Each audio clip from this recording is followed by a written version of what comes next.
On this episode of the Star Wars Time Show, Nick will be back with Matt to break down the excellent two-part mid-season drop of The Bad Batch, which featured Star Wars politics galore, and another reason Star Wars has one of the most successful big bads of all time. Thanks to D. Bradley Baker, they'll speculate on an upcoming episode of Bad Batch that will feature what he considers to be a Crosshair standout and why.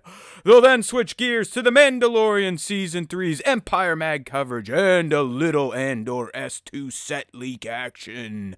Young Jedi adventures will also be discussed, and of course, the show will end with the Question of the Week segment and the latest round of Star Wars fan artist features.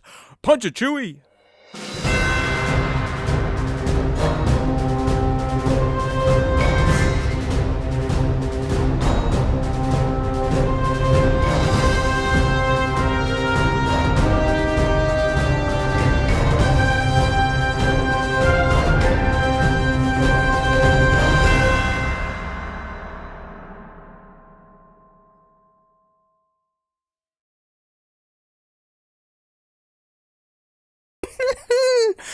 Hi, everybody! Hey now! Oh my goodness, are we late or what today? But there are good reasons for us being late. I'm sure at this point, according to YouTube, you probably can't even see the stream because it's saying our bitrate sucks, even though it doesn't. I had my mic crashing out. Nick couldn't hear me. I couldn't record my audio. What is going on today? Ah! It's going to be one of those technical difficulty-laden Star Wars time shows. But hey now, we are back. It's the post-Super Bowl SWTS. Come on, Google. I can tell you I am outputting 9,000 kbps. You liar. It's not 411.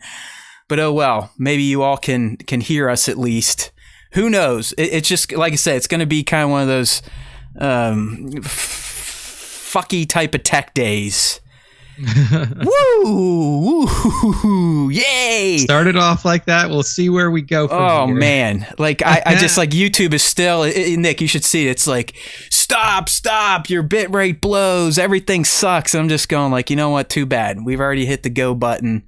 It is what it is. We're here to talk Star Wars. We're here to talk Hogwarts Legacy, Super Bowl movie trailers, maybe The Last of Us. You never know where this show's going to go, but boy, oh boy, do we have some fun Bad Batch talk today after that mid-season two-part drop that Jared and I told you was going to be great last week, and it paid off on our predictions. In fact, Nick, I think Jared and I, we nailed our summaries of the Clone Conspiracy, but then we epically failed our predictions for Truth and Consequences. But, you know, you can't win them all. A win's a win. Yeah. So if you are ready to send your medals, trophies, whatever, paintings, commemorative coins, let me know, and I will forward those to Jared because he does get a piece of those awards from last week's. Speculative wins, for sure. Woo! But yeah, hey, look who's back. Young Nick, I'm back. He has returned. Where the fuck were you again? I didn't even remember where you went. I was just like, Nick's on one of his 10 vacations throughout the year, so somewhere. Who knows?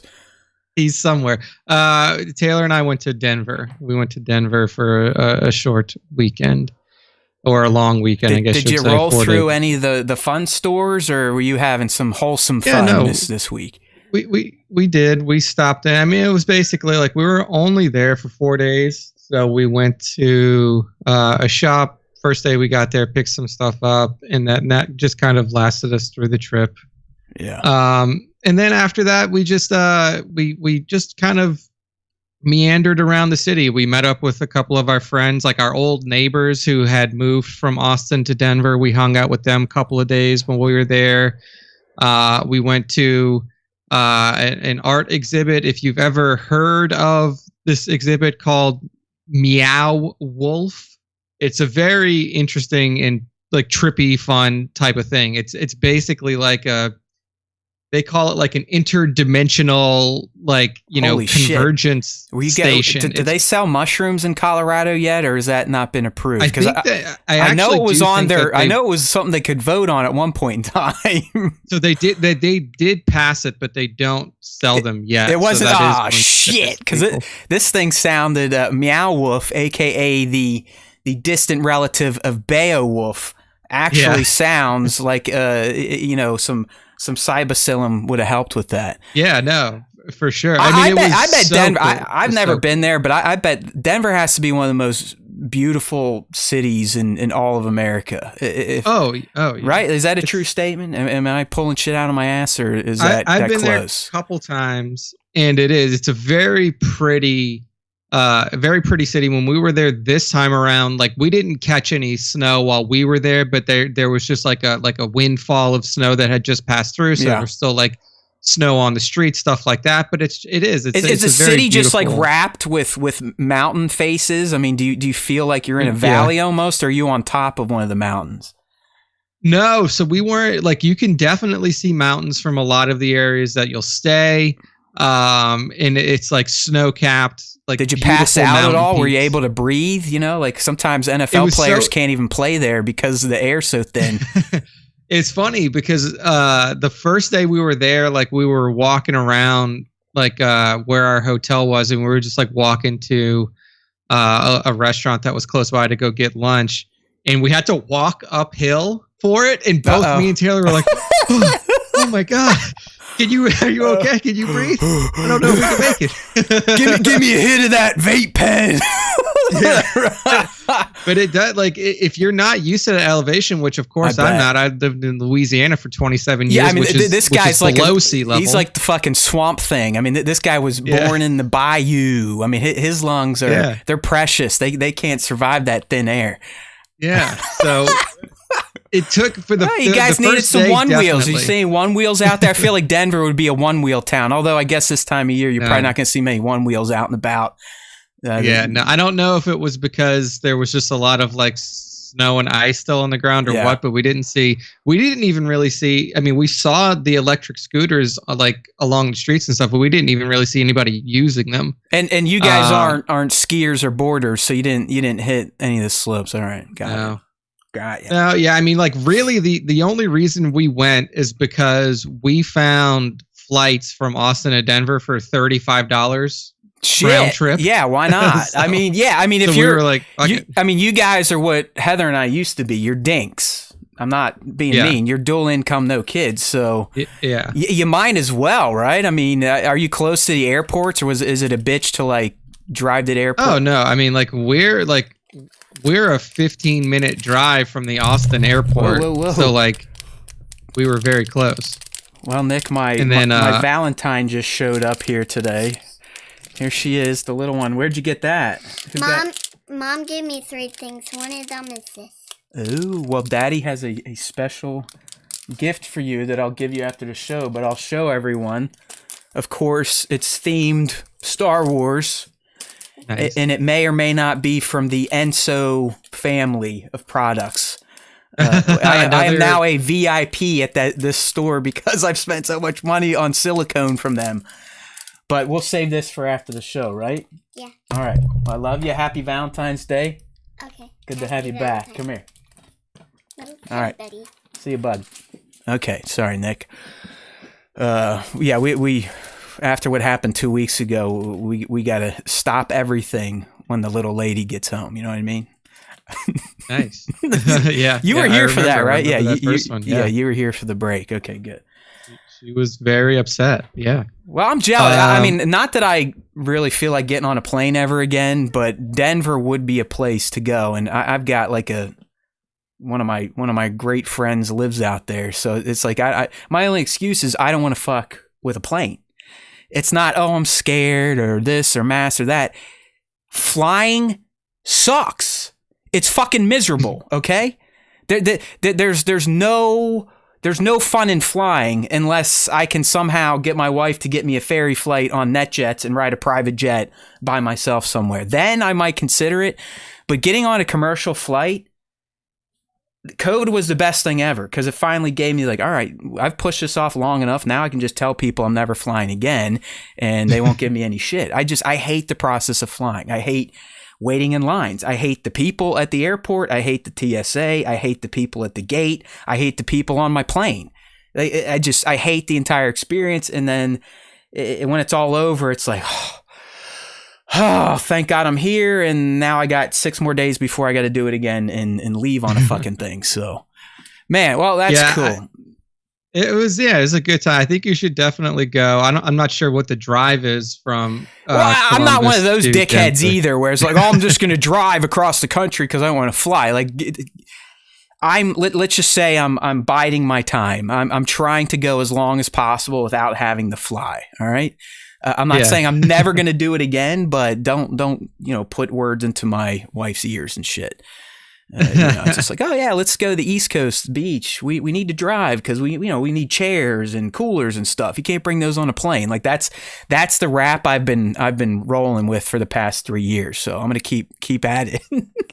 Yeah, no, 100%. I don't want to deal with it. Do you have TSA pre-check at least? Like, are you one like I even have that and I don't want to fly like that. Everyone listening to me right now, if you're someone that needs to fly on a regular basis and you don't have TSA pre-check, you're an asshole. Okay? Just get it. I know. Like, oh, I don't want to be all that. And guess what? We're tracked everywhere. Our names are on every list. They know what we're doing. I've been talking about getting into guitar again, and guess what? My fucking phone is doing nonstop. Hey, musician. Hey, guitar tricks. Hey, Fender play. Hey, chord buddy. Blah, blah, blah. I mean, come on. They know everything about us. So go get your TSA pre-check. That way you can literally skip the long lines of security and at least just only minimally want to stab people in the shorter line where you don't have to go through the full TSA kit and caboodle. So that's a pro tip out there. I got so used to it. I mean, like as soon as I moved here, I was flying back home 2-3 times a year. So it's just like it like the international flights. Yeah, those still bother me just because I'm not used to being on a plane for 10 plus hours at a time, and like that really just starts to get annoying. And like I don't sleep well on planes, so it's. I'm not. One of those if I had to go to Hawaii again, which I'd love to. I mean, I love it out there, but it is like you said, it's 8 to 10 hours, especially from where I'm at in the shit west. I would probably have to be heavily medicated or bring a lot of gummies or like pills to just to completely like comatose my ass. Like I want to just be laying in the chair with drool and shit coming out to where they have to wheel me out at the end and dump me off at curbside and be like, hey, who's picking up this asshole? So, all right, well, that's good. You didn't miss much here. I mean, we I don't know if you went back and watched the Gunji episode because you didn't really have to. It's not part of your homework. But Jared and I, we had a good time breaking that one down, and we actually went on all sorts of random tangents, had a nice long show. We dove into even though probably not a good idea, we dove into the Hogwarts legacy, the drama surrounding it, with some outlets kind of virtue signaling their intents for the game and what we were going to do. And sure as shit, I got the graphic up right now in the live stream. So progress has been made on my time with Hogwarts Legacy. I did end up getting a code from one of my gaming buddies. It's always good to have them in my network. I got an early unlock code, so I was playing a bit before it came out Friday. Na boo boo, stick your head in poo poo. But I'll tell you what, man. Nick and I were talking about this game before we went live, and I'll just kind of give you my quick review. I've got about 7 hours logged into it. I'm playing on the PS5, so there's my platform. I'm running fidelity, capping my frame rate, Nick, and I think I turned off motion blur just to give you a full. You're not doing fidelity with ray tracing, dude. Are you on the PS5? Yeah, I have it. Okay. All you gotta do is after you do the initial setting, you just go back to settings. I know. Okay, well, I'm glad you brought that up because this is driving me nuts. Because you're exactly right. You have to pick which performance you want going into it, and I'm a dickwad, so I spent an hour figuring out which one I wanted to roll with, and I finally settled on fidelity. At first, I did the the high FR performance, Nick, because I have 120 hertz screen with VRR. So, and it looked good, but at that you do lose some of the fidelity, and I believe this game is one that benefits more from graphical fidelity versus performance. Wouldn't you agree? This isn't really a it's not a fast Twitch game, right? So you don't need the performance mode. Yeah, but so anyways, back to your point, and maybe you'll give me a fix for this. So I go back, and as Nick says, you do not get a fidelity with ray tracing to start. But once you're in game, if you hit start, blah, blah, blah, I want to look at my settings, it offers it to you. But when you select it, it says, hey, you need to system reboot or something. And that's it. So what do I need to reboot? Because I rebooted my fucking PS5. I rebooted the fucking game. I mean, Nick, what do I need to restart to get the fucking ray tracing to work? Oh, I don't know. I mean, all I did was do it. And I set it to fidelity plus ray tracing. And it was okay, well, you need to restart the game to have the settings go through. You can't do it right now. So when I was okay, whatever. It saves the settings still. So as soon as I just turned the game off and played it again later, it was already on that. Yeah. It was set to it already. Dude, I mean, I turned off the PS5. It boots back in as soon as the game loads. Oh, we had to change your fucking blah, blah, blah. Oh, yeah. Mine didn't back to fidelity. Yeah. And then I'm like, all right, maybe it's just a game reboot. So I fire it back up, change it to fidelity ray tracing. Oh, you need to restart the game. Okay. Go back to home. Close the game, reopen it. Same thing as it loads. Oh, you had to resave your graphical settings. It's fidelity again. I was just eat dicks. So yeah, that's why I don't have ray tracing. Way to rub my face in it, Nick. Way to shame me over your better rig. That's the thing. I have the fucking technology. I mean, I just installed a new. You can't future-proof this shit, but a competent AV receiver last year. Every port supports 120. Every port supports VRR. Every port supports the highest fucking 8K HDMI you can do. But this dickhead game will not reboot into ray tracing. And now the fact that you're playing it and I'm not is ruining my fucking experience. I got a cheap ass TV too. No, come on, you motherfucker! And ray tracing has nothing to do with your screen. I understand that, and that's why I'm dude, just fucking kick in. Why is it not resetting? Damn it!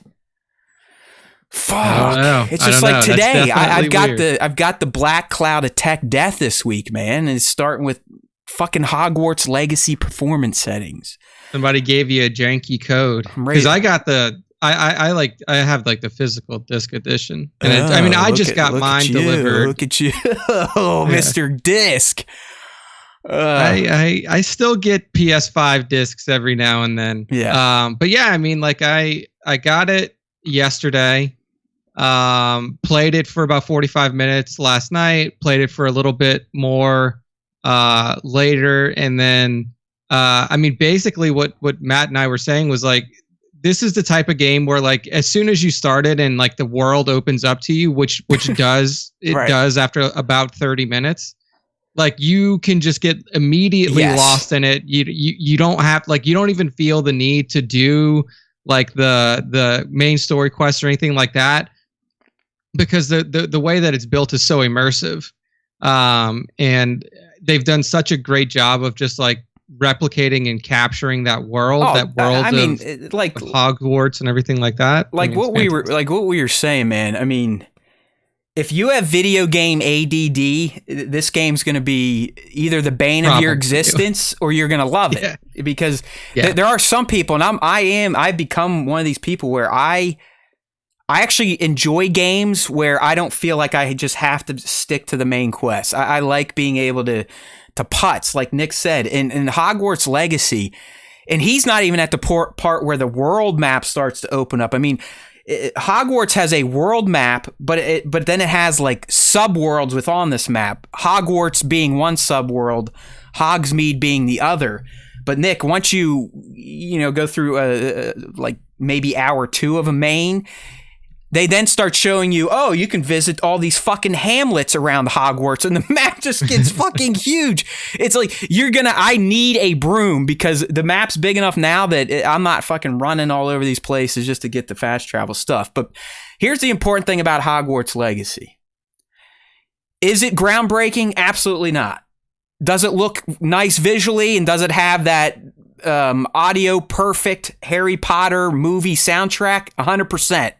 That goes a long way, man. I don't know about you, but having that soundtrack, I think, makes this game even better because it's that John Williams effect where, the Harry Potter music is up there with like the Star Wars stuff in terms of as soon as you hear it, your brain is going to transport you to Harry Potter, maybe even a moment you've had in your own life experiencing or watching Harry Potter. It is strong, so that's nice.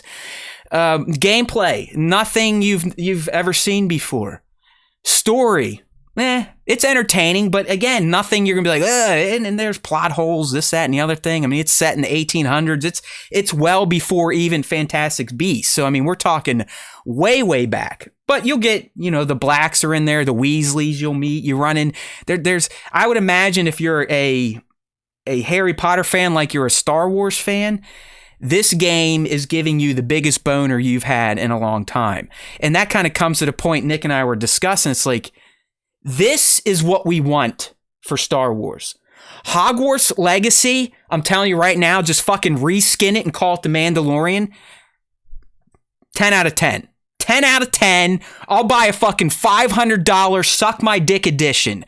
No questions asked. Because this game is exactly what I want for Star Wars because, like Nick said, of how nuanced it is with the Potterverse. You could spend 3 hours just walking through Hogwarts and looking at the moving paintings and shit you've seen from the movies. It's crazy. Yeah. I've never, there are games, the closest that I can say that I've felt to this level of like super early game, beginning of the game as soon as you start immersion and freedom was with an Elder Scrolls game or a Fallout game where it's just they drop you in and it's just go do it. Yeah, exactly. Skyrim. Nick, I think Ghost of Tsushima is a more fun game to play in terms of the gameplay, but the same mantra. It's as soon as you turn this game on, you're just there. You're living in the world. You are the person, and fuck main quests. If you just want to go, farm seeds or beasts or do this or that or, just look for gear, solve puzzles. Yeah. They had math puzzles in the Hogwarts, and I was having the time of my life. Yeah. Solving these triangular puzzles, and you got these symbols that equate to 0 to 9 on the doors, and you're literally doing A plus B equals C, and I fucking was having a good time doing algebra. That's how fun this game is. It really is. And what's funny too is Taylor is not a video game person. She never has been. We've played, we've tried, she plays games on her phone like Candy Crush and stuff like that. We've played Little Big Planet once. And I told her as soon as I booted it up, I was like, hey, come see, I just built my character. I built my Harry Potter character. And I have the super deluxe edition where I got all the the deluxe bonus stuff. I did my Hogwarts Connect thing where I took my Hogwarts stuff from whatever it was called, the wizardingworld.com and linked it up to it all before I started playing. So I showed her my character creation. I showed her all of the options you have for character creation, and then I started the game and she's like, "Can I play too?" Did she start a save then, or is she just playing on your character? No, I told her, I was like, it's not 2-player, but it's single player. And I was like, you can make your own character and you can play whenever you want. And she's like, this may be the first video game that I ever actually sit down and look play. At that. Yeah, I mean, honestly, my neighbor's huge into Potter, kind of like we are in the Star Wars. And, I told her I got it and I was explaining it to her. And literally Saturday night, she came over. We usually play, Exploding Kittens or whatever. She's like, hey, can you just take me down there and show it to me? I need to see it. And she was just sitting there for 20 minutes watching me play. And I'm starting to feel weird. Is this entertaining? I mean, shouldn't we be playing cards? But no, it does it. I mean, Hogwarts Legacy is fun as fuck. All right. All the noise behind it and the JK controversy aside, if you're just rating this as a game, it's damn near perfect to me.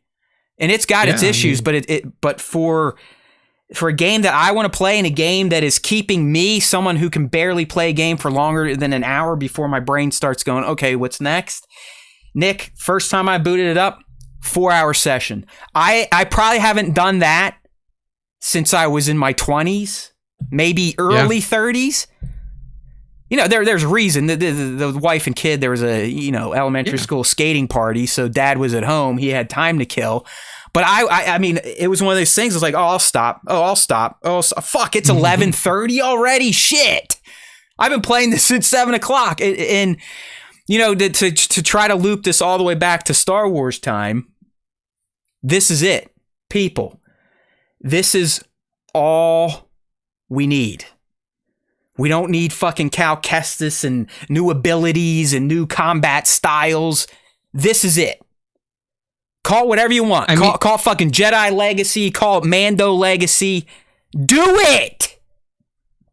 Yeah. I mean, the thing is it's easily, you can replicate it so easy of too. Course, because dude. You can make it a Jedi Academy game. You could literally make it to where you're a student at the Jedi Academy, blah, blah, blah. I mean, that was literally already a game. They had the Jedi Academy game in the past. I love that game too. But like you could.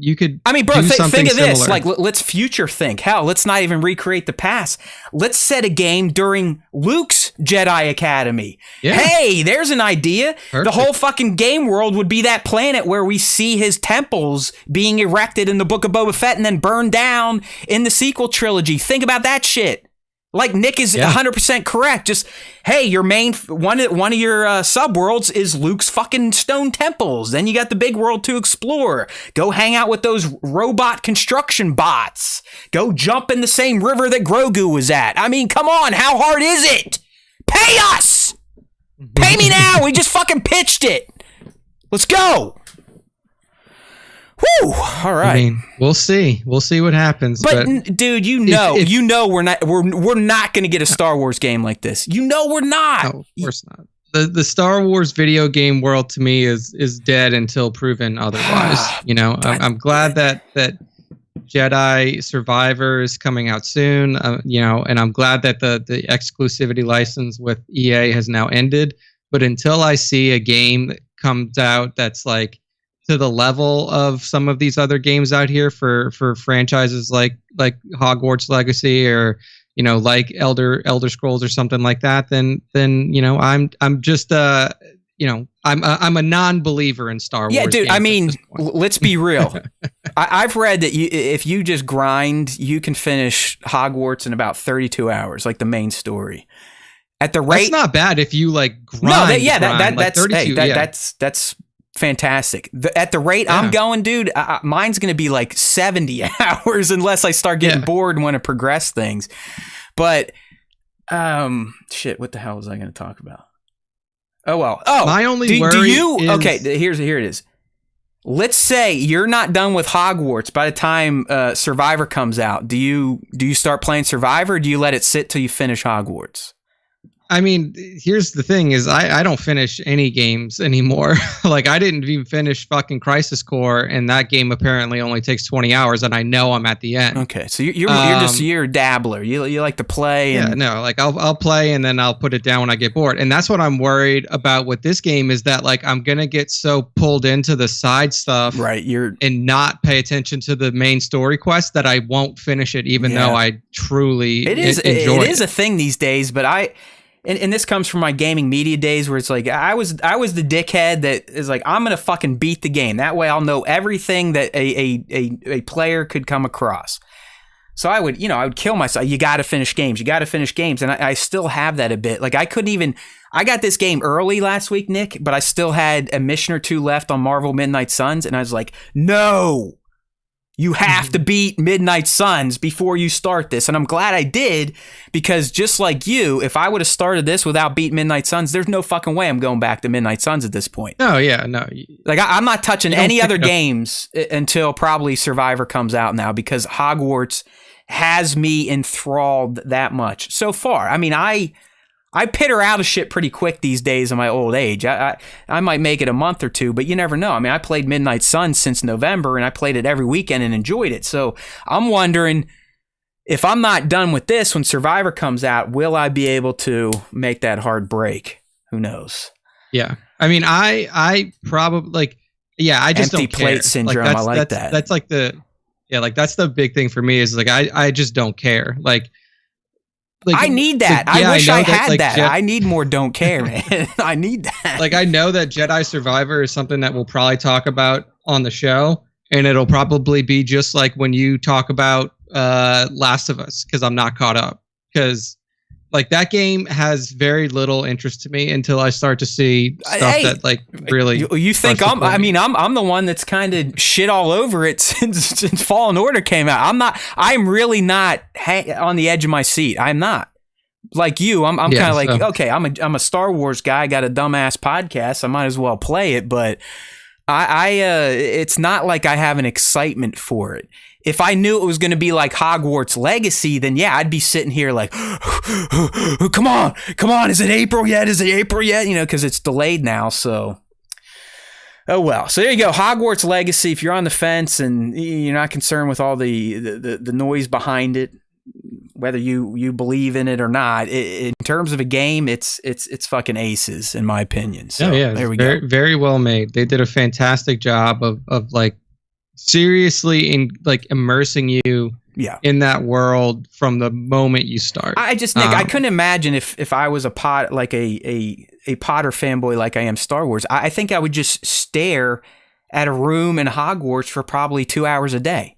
And just look at every little detail. Like, oh, there's the defensive dark arts room. Oh, look, there's where what's his name was standing, or blah blah blah, blah blah. You know what I mean? I mean, just imagine with Star Wars walking through the Lars homestead. Like, oh, look, there's where Luke took a shit when he was little. I mean, that's kind of how I am with it. Like, I grew up like you were older, and like you weren't right in that age group. Yeah, exactly, man. Yeah. My first exposure to Harry Potter was with a college girlfriend who took me to the first movie. No, yeah. I mean, like I got the first book the year it came out. I think I was in 6th grade. And that's who it was aimed towards. I was like the exact age group. So like I've been a huge fan since the book series came out, before the movies even came out. And like even as like I said, I haven't even walked into the door for my first class and yet. It's already dream come true shit, right? Yeah, no, because they like, and I already noticed stuff because they're like, oh yeah, you can go to Hogsmeade and that's where Ollivander is and that's where you get all your stuff. And I was like, well, that's even different from the books, because in the books you go to Diagon Alley, that's where Ollivander's shop is. That's where you get all your stuff. So back in 1899, they didn't even have Diagon Alley yet. And it's like you notice all this stuff and. You know, it really does give you that sense of like, oh wow, not only am I like immersed in the world, but there are differences that I can immediately pick out because of the time period and because of all of, you know, like you said, the Weasley teacher, the Phineas Black as the headmaster. Yeah, I mean, literally, you got a Black as a headmaster, and his number 2 in charge is a Weasley. Yeah, I mean, it's just fantastic. So, I mean, I know that there's a lot of controversy surrounding JK. I think that her position on transgender people is ridiculous. And obviously I don't agree with what she, you know, her standpoint there, but also like I'm going to play this game because this is something that I grew up with and that I love from when I was a child. And, you know, I'm the type of person who can say like, I don't agree with you and I don't agree with what your standpoint is, but I can enjoy a world that is built for me. The people that were kind of signaling that they were going to boycott the game, it was more like, oh, it's just giving her more money because she, you know, it's still her IP, even though she had no involvement with the game. It was, you're giving her more money and you're exposing her property to more people. And I'm like, well, you all writing these articles pontificating against her, guess what? You're making money off of her controversies too. So are you going to get off your high horse and donate all your ad money that you got your clicks for to, you know, trans organizations, or what are we talking about? You know, so I don't know, like that's one time where I really feel like the far left was getting a little too preachy on something. We're in a capitalistic society. Capitalism will decide if Hogwarts Legacy is successful or not, plain and simple. It's very successful already. Yeah, I know. But also, like, I think once you get old enough and like once you're exposed to, especially in America, or in like societies or situations where capitalism is your primary means of like a monetary system. No matter what you buy, it goes to people who you hate. They're evil people. Yes, that's what I mean. Like anything if you consume, you are making very, very, very ultra wealthy people even more rich. Okay. Yeah, and I guarantee you that they believe and they espouse beliefs that you disagree with. They're just not. The only stupid. difference is that they're quiet about it. Right. Exactly. There you go. And I will never understand why people sit here and think and let other people's ways of life bother them. So I can't get into why a JK thinks the way she does or a Chappelle. It makes no sense to me. I got enough weird shit to think about in my head to start worrying about who loves who and pronouns and like people that worry about that. Just think about what's going on with them. They've got some issues, deep, dark issues. All right, let's move on. Nick's not caught up on The Last of Us, so just real quick, we're just going to look at a picture of Pedro because he's Pedro. Pedro, how's it going? Love you as Joel. Can't wait to see you again as Din because I've been going through the rewatch and I just being reminded of how fucking excellent the Mandalorian franchise truly is. But real quick, Last of Us continues to kick ass. Fantastic stuff. Another rough episode on the emotions this week. All right, last thing before we get into the Bad Batch, because I know everyone is waiting for that. And yes, this is a Star Wars podcast. If you're new, we will get there.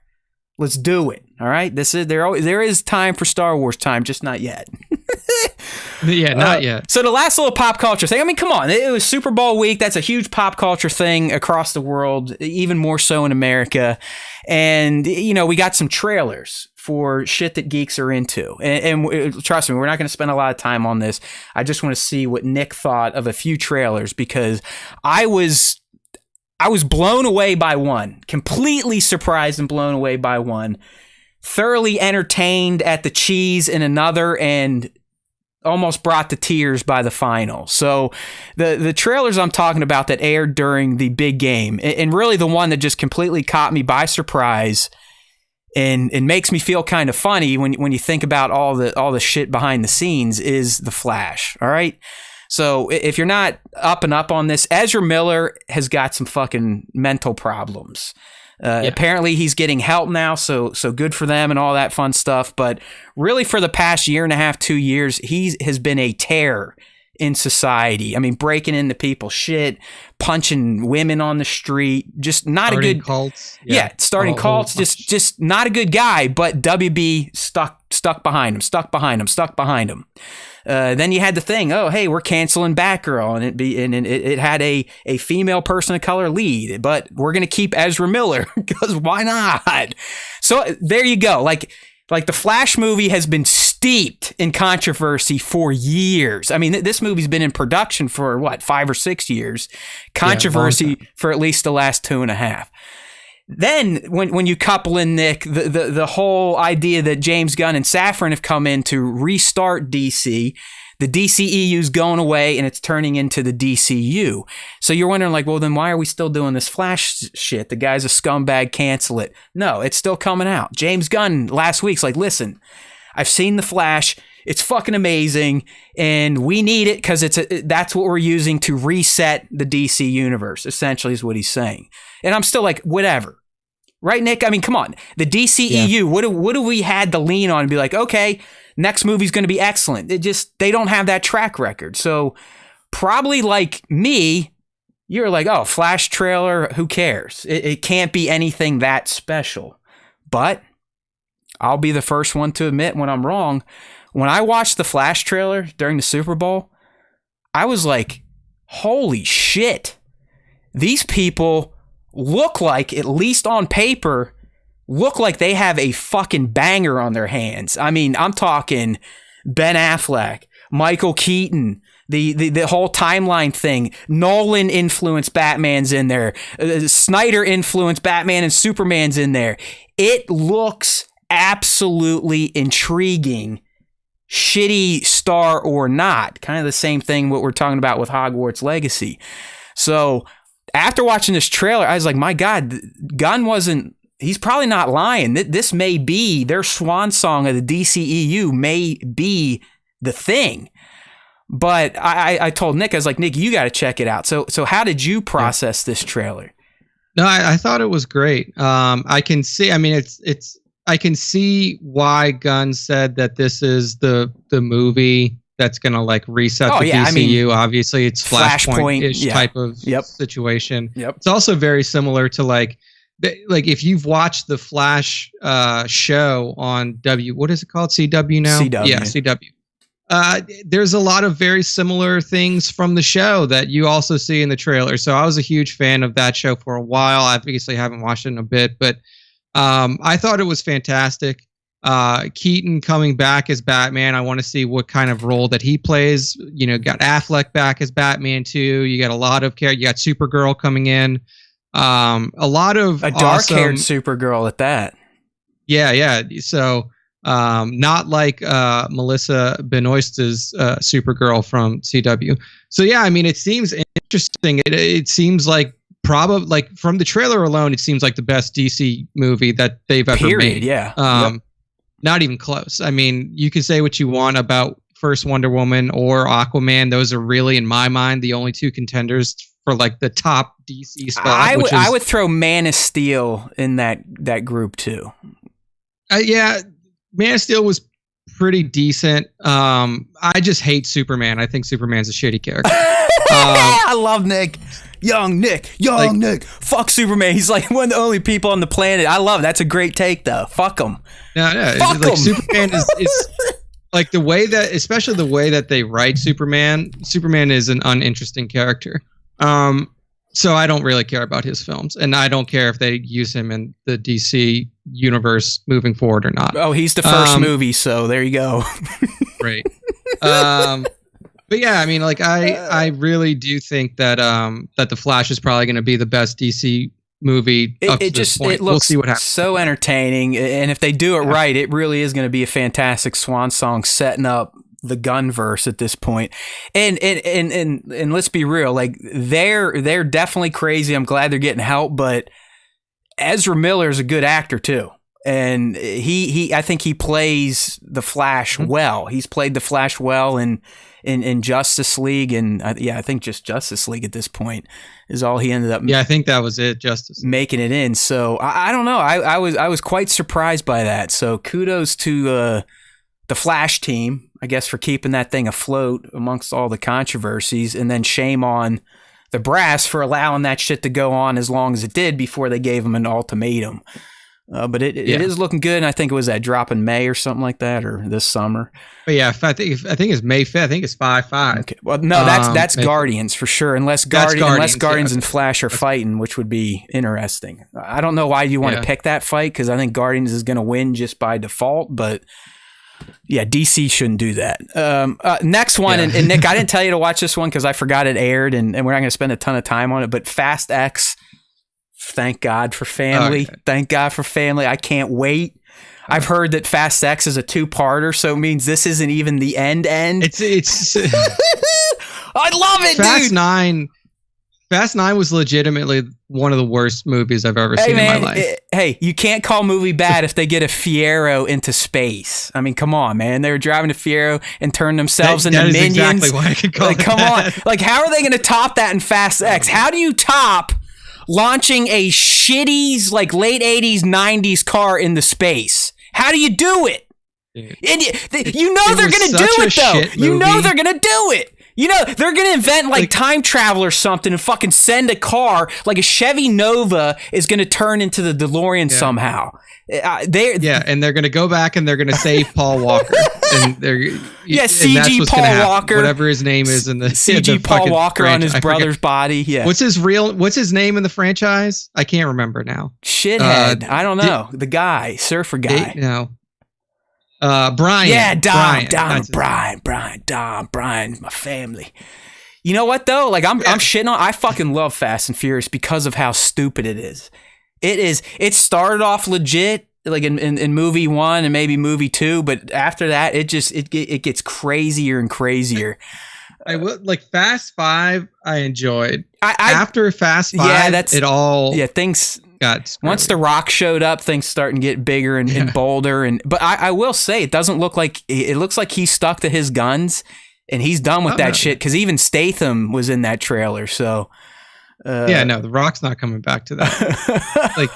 But also I think that like now The Rock may be second guessing it because he was like, I don't need this. I have this huge DC thing that I'm gonna be the new DC lead person. Hey, Dwayne, and then James that's Gunn's on like, pause, pal. James Gunn, see ya. James Gunn's like, we don't need you. Yeah, because James isn't going to tell Dwayne to his face, like, yeah, we're never using that again. He's like, hey, man, good job.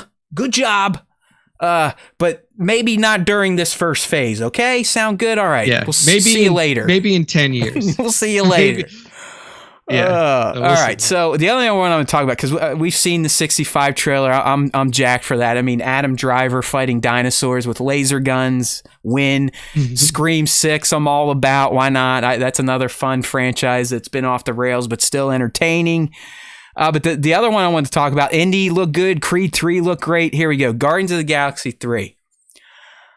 Who else got emotional? You can admit it. I did. I'm raising my hand. When? Dude. Clearly, I did not. It's the way Gunn leverages music. It's just like, I know this movie is going to kill me because he's got me in the first two Guardians of the Galaxy. He got me the first time in Volume 1 where the We Are Groot. That moment was fucking beautiful. He got me the second time in the shittier Guardians of the Galaxy Volume 2 when Yondu is like, basically like, I've always been your daddy. Like, even just talking about that's making me fucking get emotional. I know Gunn is going to kick us in the dick with this movie. So, like, the tone of the trailer, and it's like, hey, you know, it's like one last hurrah. You know that there's not going to be a Guardians after this. And it's just like, who's going to perish? Who's going to be the hero? Will they be permanent deaths? What type of music is Gunn going to layer in? It just got me, Nick, this trailer for some reason. Maybe because I know what I'm in store for in May. It just is like, I know what's coming here. And it's going to be fun, but probably very sad. I also think that the Marvel fans have become like Star Wars fans. They're going to hate it. Oh, you like, think? 110%. Okay. I think that Marvel fans have now, like, because they're starting to get that entitledness. Yeah. And that's like what happens when like a franchise is around for a long time, is like they, at a certain point, they look back and they're like, well, it's not Iron Man 1, or it's not, it's not Avengers Endgame. It's not, it's the same thing like how Star Wars so Phase 5 is going to suck too. Yeah, exactly. It's the same way that Star Wars fans are with every piece of Star Wars content that comes out. Yeah. They're going to hate it because this movie is going to be like, it's going to be, like you said, it's going to be cheesy. It's going to be like emotional. They're going to bitch that Gamora has come back. Right. And I don't know how that happened. Obviously, we'll find out in the movie, but they're going to be like, she fucking died. She's dead. How did she come back? Well, she's all universe Gamora from Endgame. Remember? Yeah. So like, I am 90% sure that the majority of Marvel fans are going to hate it, especially now that Gunn is Mr. DC. They're going to be like, this is the shit that he gave us before he sabotaged it. See, he made Groot look fat. Sabotage. Yeah. He sabotaged. So, I'm preparing myself for the hate already because I could see it coming. Wrong. Well, I'll tell you what, they better get used to it, because I didn't send this to you today, but Iger was on a podcast or something, and I sent Nick these numbers last week. I don't know if anyone saw this, or maybe it was this week. Disney Plus lost 2.4 million subs from October to December of 22.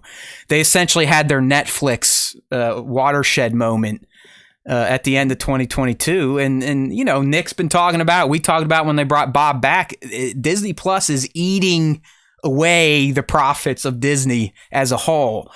And they're fucked. So Bob Iger, I think he was on a podcast yesterday, Nick, and he's like, oh, yep. You know what? We're just going to double down now on Disney, Pixar, Star Wars, Marvel. Hooah! Didn't I told you that. Go back to the last podcast that we did where we talked about Disney Plus, and I told them, I was like, I said the only thing that they can do is actually produce more stuff for it, because if you don't at this point, then it's a complete failure. Like then you're just going to lose more subs, you're going to lose more money, and then you're going to have to scrap it. You have to double down, and you have to hope that by putting out more content that people come back to it and they stay subbed longer, because that's always been the problem with Disney Plus is like, Star Wars show's over, I'm going to unsub. Yeah, or this show's over, I'm going to unsub. You're on to something. I think this is what he was hinting at too when he was making excuses. He's like, well, the COVID and this, the pipeline, and he's not wrong. But what he was saying was because of the pandemic, their pipeline from set to Disney Plus was fucked. So like Nick just said, fans would have to wait months and months and months and months and months. And a lot of people that aren't dickheads like me are going to cancel while they're waiting. Me, I'm just lazy. I think about canceling, but I never do. I am the prototypical streamer and user that all these people want. Like, hey, that sucker Matt Haywood, he'll just sit there and keep paying us and not even use our shit. I mean, that's what I do too. Hell yeah, like, you I do. don't have that, a lot of us do it. I don't. Yeah, no. I mean, like there are some people who are legitimately like, I'm going to cancel it after. They'll have people that cancel it for a week until the next show comes out. It's like too much effort. There are people like too much fucking effort. Yeah. But some of them have a point, and Bob had a point too. So long story short, and I think what he's saying is kind of what you're hinting at. Is like, all right, you got to double down, but you got to make sure that pipeline is free and clear. So you're delivering stuff where there's no full month. You're waiting for new Marvel, Star Wars, Pixar, or Disney exclusive content. Yeah, it's just like Nova's saying here. I mean, it feels like it's been a while since last Marvel, and he's correct. I mean, I think the last one was She-Hulk, and that wrapped like in October, I believe, of last year. Yeah, that was a while ago. So, I mean, it's going to be interesting to see how that all plays out. And I'll tell you what, too, like shows like Bad Batch, because like we're going to soon we will transition into the actual Star Wars. What's Bad Batch? Shows like Bad Batch. What the fuck, Star Wars? Shows like Bad Batch. They don't get people going. Like people don't care about this show. No, you're right. Like Bad Batch it's a bonus for people like us that are just going to stay subbed. Yeah. It's not a subscription seller. That's for the Mandalorians and the Kenobis and whatnot. Yeah, I mean for a little show like us, we can tell when it's animation season because we get less viewers on the show, we get less comments on the posts. All the numbers go down in general when it's animation season, which is now. Well, when it's live action season, I haven't talked numbers with you yet, but they're actually going up. No, I'm telling you, but it's also the new year. We ebb and flow, so it's like somehow people get tricked to listening to us when the calendar flips. They resub. But by summer they'll all be gone. So don't worry, don't get too excited for us. But yeah, like when I can go on to our Instagram post and be like, oh, look at this. So I can get all of the comments in one screenshot. Right. I was like, people aren't watching this show. I know that's all. Dude, Insta reach has gotten so horrendous. Like you're right, but reach is awful. Like I think I shared a reel, what they want you to do. And I think it was seen by like 10 people. It's like, come on. Yeah. But yeah, no, you're not wrong. So, but I think we're starting to see what this pipeline could be without a pandemic, because if we just strip things back and think Star Wars, we had Andor kicking off in September. That stopped. We only had to wait like a month, maybe 6 weeks. Bad Batch kicked in. Hell, Bad Batch is going to be running alongside Mando for a full month. So, and then, Ahsoka's coming up for the summer. And then you're going to we got Visions coming out in May. So this year, sort of like how 22 was starting to roll towards the end, you shouldn't go longer than 6 to 8 weeks without new Star Wars content. But Nick, would you argue that's maybe even too long? Should it be like a 3-week cadence every 4, or what's a good break to keep people there? But less than a month. Okay, yeah, got you. Less than a month, because if it's more than a month, then you lose a sub for a month. Yeah, and that's why that's why your sub numbers ebb and flow like that. You have to have content that release. You have to have new content released. And the only reason less than a month people like us should care about this is because if it continues to fail our toys go away. Like, I could care less if Bob Iger gets his overrated bonus or how many millions Disney makes. But if Disney Plus continues to hemorrhage, this stuff goes away. So, be a dickhead like Nick and I and keep your subs going nonstop, even if you don't use it. And Star Wars movies don't exist anymore, as far as we know. Like, there hasn't been a Star Wars movie come out. 2025. Yeah, they're going to announce it at Celebration this year. Yeah, it's going to be 6 years between Star Wars movies. My God. So...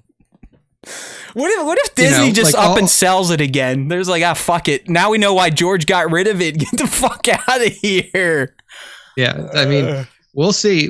But here's my fix for Disney Plus. When Disney Plus first launched, they were like, we'll never make Disney Plus exclusive films. You need to now. Yeah, well, unquestionably, you need to now.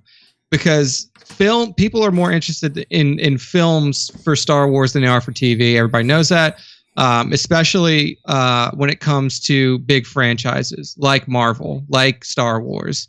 You need to have exclusive films for those platforms so people are excited to have their subscriptions.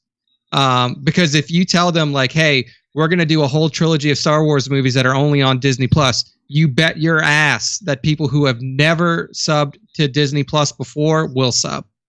You have to do that. You also have to get your regular silver screen movie shit back on. Well, Nick, what do you think about what they're doing with Marvel and their movies, where you wait 45 days and it's going to show up on Disney Plus? Is that a mover or no? It has to be just the app. No, it's got to be exclusive. Right. It's got to be exclusive. I haven't watched a single Marvel movie on Disney Plus. It's true. Like, I haven't. Even the ones that have come out in theaters that I haven't seen. Well, I understand that, but sometimes let's put ourselves in the shoes of people that don't quite have the income that we do and can't go to the movie theater. Is it enticing to them to know that, like, I can see movie theater movies from home as long as I'm okay waiting 45 days? Is there value? It's clearly not. No. Because that's what they're already doing. Right. It clearly doesn't work. He is correct. All right. It doesn't work. Well, hey, there you go. I guess we should talk about some Star Wars. But hey, if you've really been paying attention, you'll notice while Nick and I have been out in La La Land for the past hour, we always tie it back to that galaxy from far, far away because we're that damn good. Just look at my t-shirt today. I love Star Wars, all right? It's on a shirt. That means it's real, okay? That's it in big letters. So let's get into the stuff we love, and it's not pissing and moaning about Disney Plus and executives. It's the actual content. All right, so it is time for the Matt and Nick deep dive breakdown of the Bad Batch S2E7 and E8. We told you a 2-part was coming. We told you it was going to be great because it was a 2-parter, mid-season shit. The names of the titles just implied that something great was going to happen, at least for the overarching narratives that Bad Batch can explore. And holy hell, did we get that, Nick? It was a fantastic back-to-back. I don't know if one episode stands out over the other. I'm assuming number 8 because of the guy that shows up at the end and he pulls off another what we're going to dub on the show as a Palpatine. Don't worry, I'll explain it a bit more, but I want to examine the moves that this Grandmaster chess player has pulled off over multiple eras now and why they're known as pulling a Palpatine. Okay, we'll get there, though, because the guy's fucking brilliant. I love him. I love that guy. But let's get down to it. The way we usually break new Star Wars, or break it down at least, we don't want to break it. We just want to break it down and parse it out for the simpletons out there, is we will give our personal reviews. We'll go over the top moments. We'll analyze the nerdy stuff, Easter eggs, references, so on and so forth, cameos, and then we'll get into speculating our asses off about what may happen next week based on episode titles. So, Nick, you're back. I know you just watched these two. You got them fresh in your mind. So let's hear your take on the clone conspiracy and Truth and Consequences. For me, I think that these two definitely rank up there in the top 5 of episodes of this show so far, if not top 3. I mean, these are clearly, to me, the best 2 episodes that we've had this season in particular. And even if you go back to last season, they still rank up there in terms of the best episodes the Bad Batch has seen so far, because it gives us exactly what we wanted. Like it gives us the furthering of the plot lines around politics, what happens. Yeah, I mean, like, it's taken the shitty politics that were introduced to us in the prequels and like made them interesting in how they're that's a being great way to implemented. that's a great way to explain it. You're 100% correct. Yeah, and you know, at a certain point early in the first episode, in episode 7, I was like, oh, it's gonna be like some political bullshit that's not gonna be interesting. But they made it interesting in a way that the prequels couldn't. And that's what I really appreciated about these 2 episodes, is that like it gave you all of the things that you needed to know politically around, like, the Senate is like, there are a faction of senators that are actively pushing against conscripting a new military. And they've been successful. Like, they've successfully tabled this discussion around conscripted military service multiple times, to the to the disappointment of Masmita and Admiral Rampart. And clearly to the disappointment of Palpatine, even though we didn't see him, but we know that obviously that's kind of a thorn in his side. And it also helps us further the storyline to fit. Like, now we're pushing into an area like where we are going to find out what happened with the clones. Oh yeah, like just turned a big leaf over. That's for sure. Yeah. And so to me, even though these may not have been the most action-packed episodes that we've seen of the Bad Batch, I think that they're probably the best in terms of just narrative storytelling, and like actually giving us information that is super relevant to where we're going to be in in the original trilogy timeline. So I thought these are definitely some of my favorite episodes for sure. Yeah, man. I mean, I'm right up there with you, and because I am such a literary scholar, I dub this as Star Wars politics rule. Okay. Like, I know not many people would think to describe it that way. It took a lot of thought to get there, but yes, Star Wars politics rule. And that was on display in episodes 7 and 8 here. And Nick's right. I mean, a show purely about politics could have went south quick, but the fact that they framed it around what happened in season 1, while also looping in important characters from the Clone Wars and Rogue One. I don't know if anyone noticed that. We had some Rogue One characters there outside of Bail. It really helped to frame some things that we've all been wondering. Okay, like what are they? We've been asking this since the second season started. What are they going to do with the clones? How are they going to get rid of them? Are they just going to drop them off on a planet and blow it up? How is the Empire going to fuck them over? Because we know they're going to get fucked over. And I think we got step 1 of that. Coming out of this episode, the Empire has now established in front of the Senate that the clones cannot be trusted, and that the clones cannot be counted on to be the protective force for the Empire. Therefore, that's going to allow politicians to persecute them, defund them, do what you got to do, to the point where I don't know. I've got some tangents I want to go on with Nick, but I could see a clone civil war happening both amongst the clone themselves and the galaxy. Does that make sense to everyone? Yeah. Because as we saw from Mr. True Believer, there is a faction of clones that they're in like their own world. They're even further beyond Crosshairs in terms of, this is our purpose, this is what we need to do. So I could see them fighting against the clones like the Codys of the world and the Rexes and the Slips and the Cades. Like, fuck you guys. Like, we got to do what we got to do. But now that Palpatine has established this, that they're bad and can't be trusted, who the fuck knows what the galaxy's going to do? I mean, they went from potentially getting a retirement and pension fund set up by the galaxy to now they are untrustworthy shitheads. So, I mean, really, these 2 episodes gave us so much via the animated presentation that, that Bad Batch is configured in, that, I mean, how could you not appreciate these? This is what made the Andor series so great. Andor was nothing but Star Wars politics from start to finish. And we all were like, oh yeah, tickle our tits. We have THO nonstop watching Andor. There wasn't a ton of action in Andor. It was politics, and Bad Batch rivaled that feel. Because, you know, we're talking very, very early on Rise of the Empire stuff. It's all super fresh.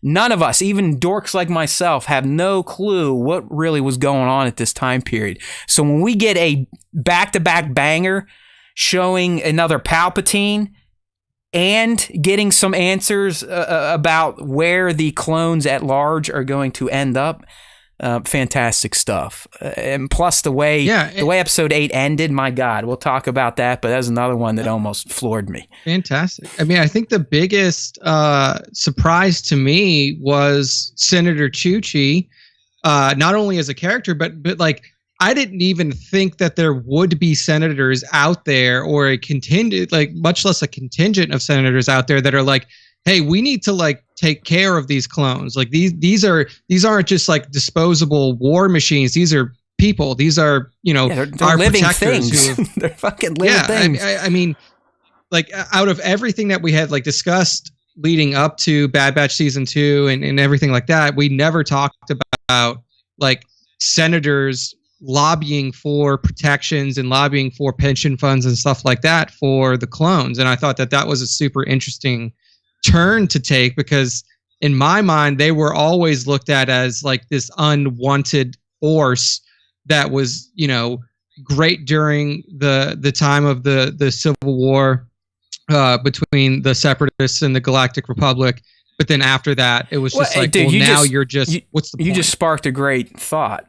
If you think about it, the senators now that are trying to protect the clones and kind of give them not a good death, but a life after battle.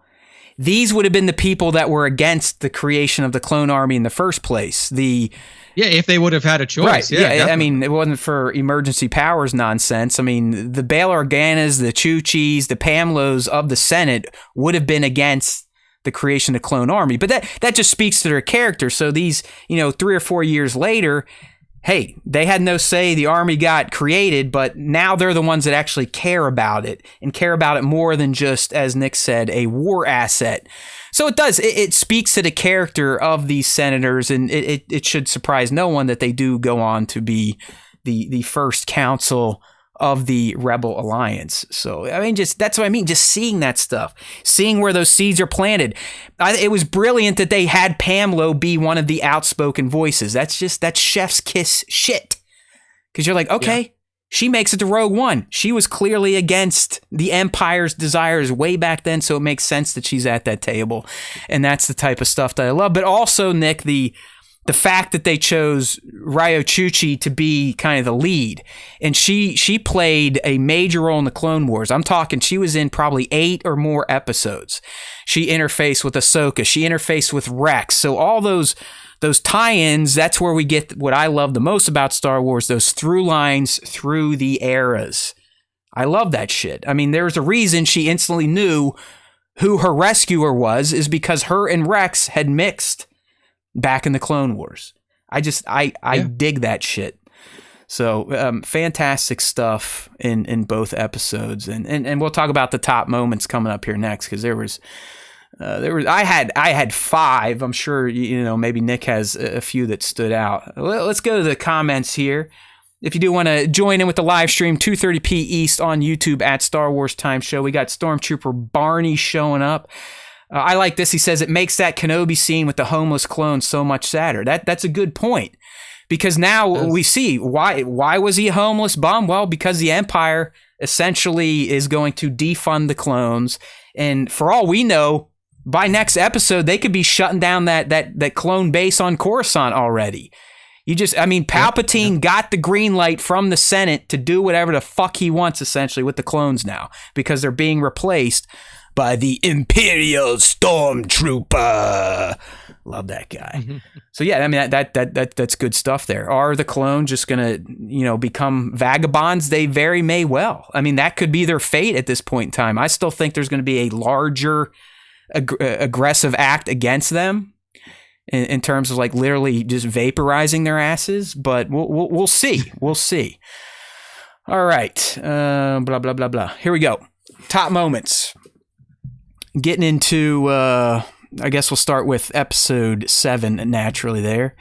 So Nick, for me, obviously, I don't know why, because I hate politics. Like they get me worked up. I like doom scrolling about politics and all that type of shit. But you would think watching even galactic politics could be dry and boring, but not to me. So my opening top moment is the first scene where we get to see that Senate debate that Nick and I just talked about, where you had the good senators debating against the shitheads, against the merits of the conscription bill, but also, hey, what are we going to do with these clones? We can't vote on a bill until we have a resolution with the clones. So I just, we've already gone into this pretty deep, so we don't need to go much further, but I dig that type of stuff. And it's always fun to see that Senate chamber. You know what I mean? It's one of the cooler locations that George created in the prequels, in my opinion.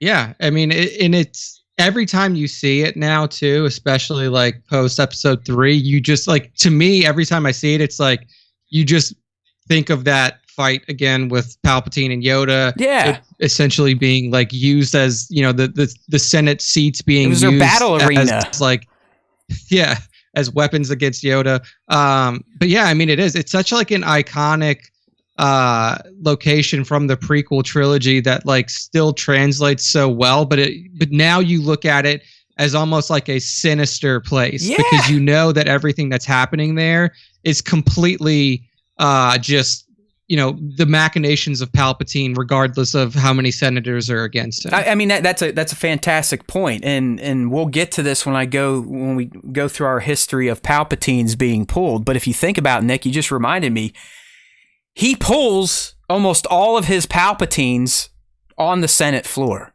Like all of his big chess moves from Phantom Menace all the way up through A New Hope, he does in this room. So I'm not an asshole for being drawn to the Imperial Senate or the Republic Senate before Bad Batch.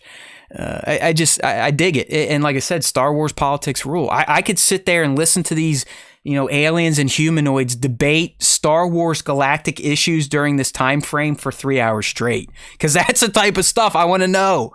Like, what decisions were they making? When did they decide to implement the Grand Moff program? You know what I mean? Because they were still calling him Governor Tarkin.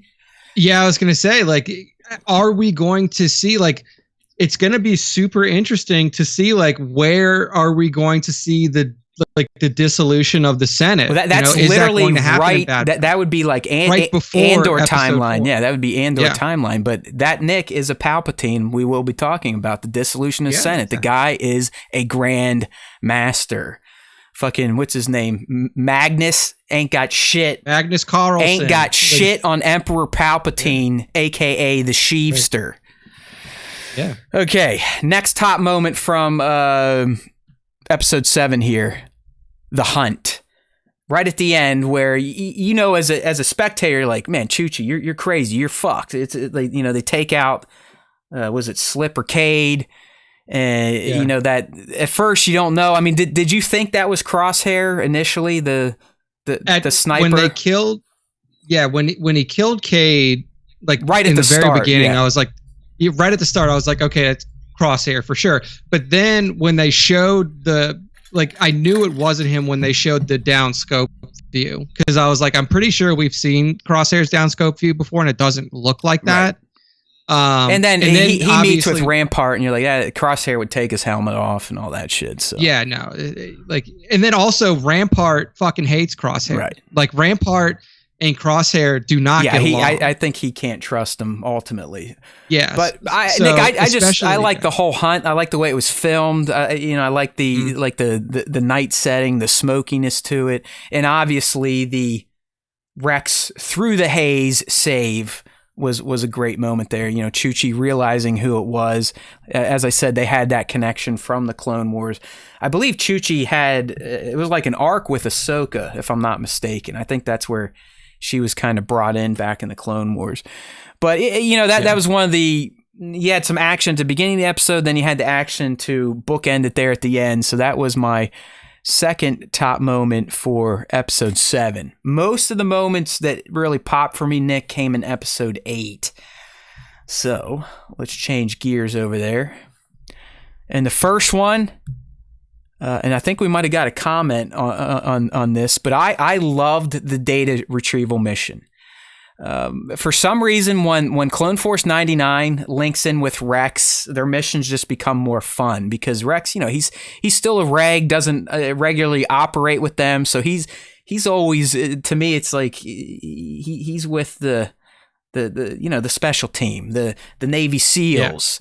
Yeah. But he gels with them, and I just like watching Rex work with these guys, and I like watching the guys work together.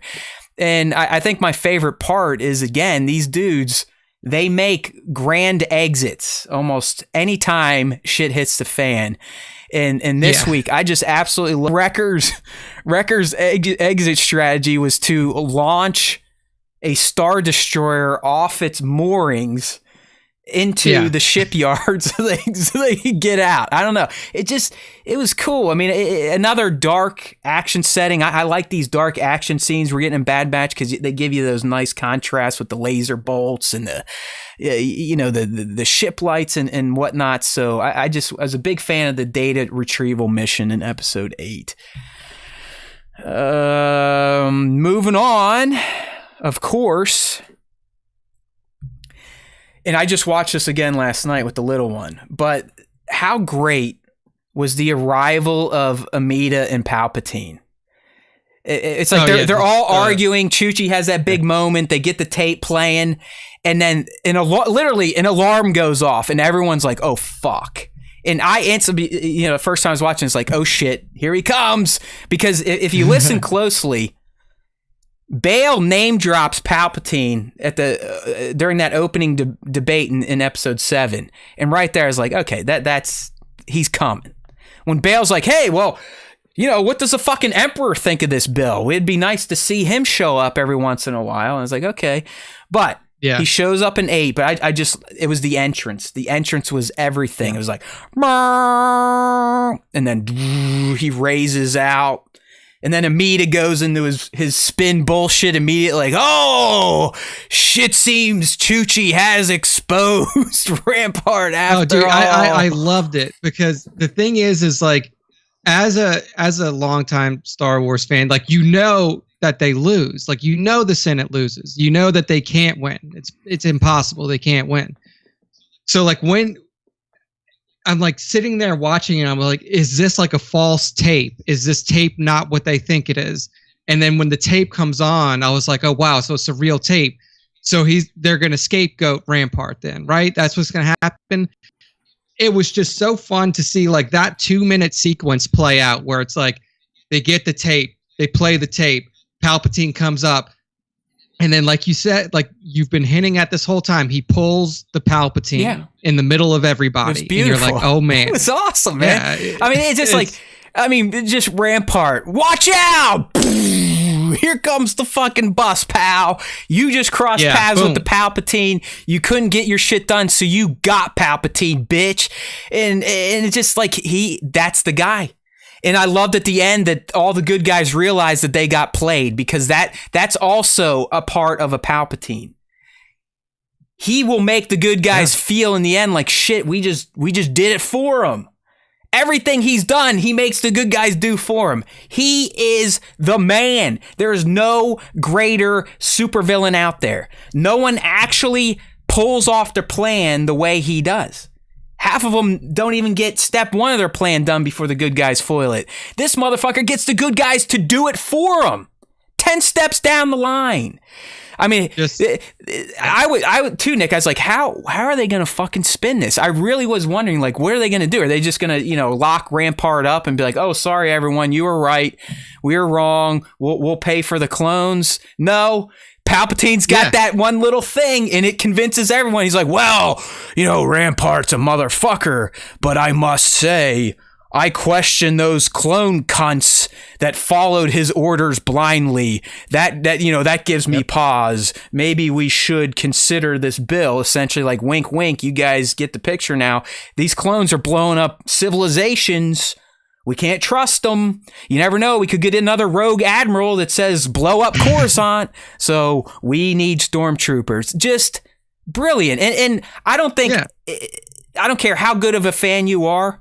There's no way you saw that Palpatine coming. There's no way, because that's how he plays.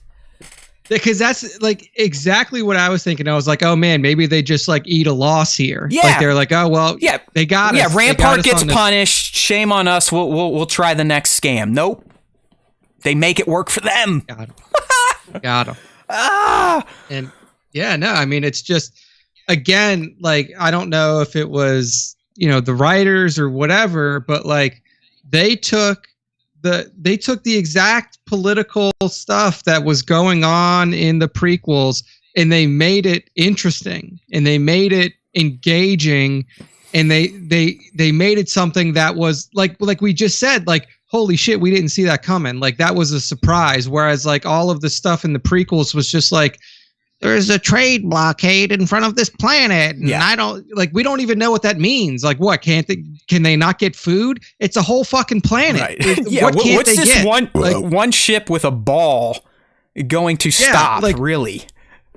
Yeah, it's like, what? It's only blocking one side of the planet. Like, there's a planet is a spherical thing. There's lots of ways you can get in. But like, this takes all of that weird political machination bullshit and makes it so interesting in such a short amount of time that like you're forced to be like, yeah, man, like the political angle of this was the most interesting part of the Bad Batch so far. It just, I mean, again, this guy is playing chess. The rest of the galaxy, they're not even playing checkers. They're playing tiddlywinks. They're not even in. They're not even in the same league. They're not even playing a strategy game. So all right, since we're talking about this, I'm going to go ahead and go down my side tangent on what we are now dubbing a Palpatine. So again, a Palpatine is a move where he literally gets the good guys to do heinous shit to keep his evil plan of Sith dominating the galaxy moving forward. In Bad Batch was just another example of a Palpatine, Nick. So let's talk about some other Palpatines. The first one, at least in film, I'm just talking in moving images. Those that read books and legends, go have fun with that shit.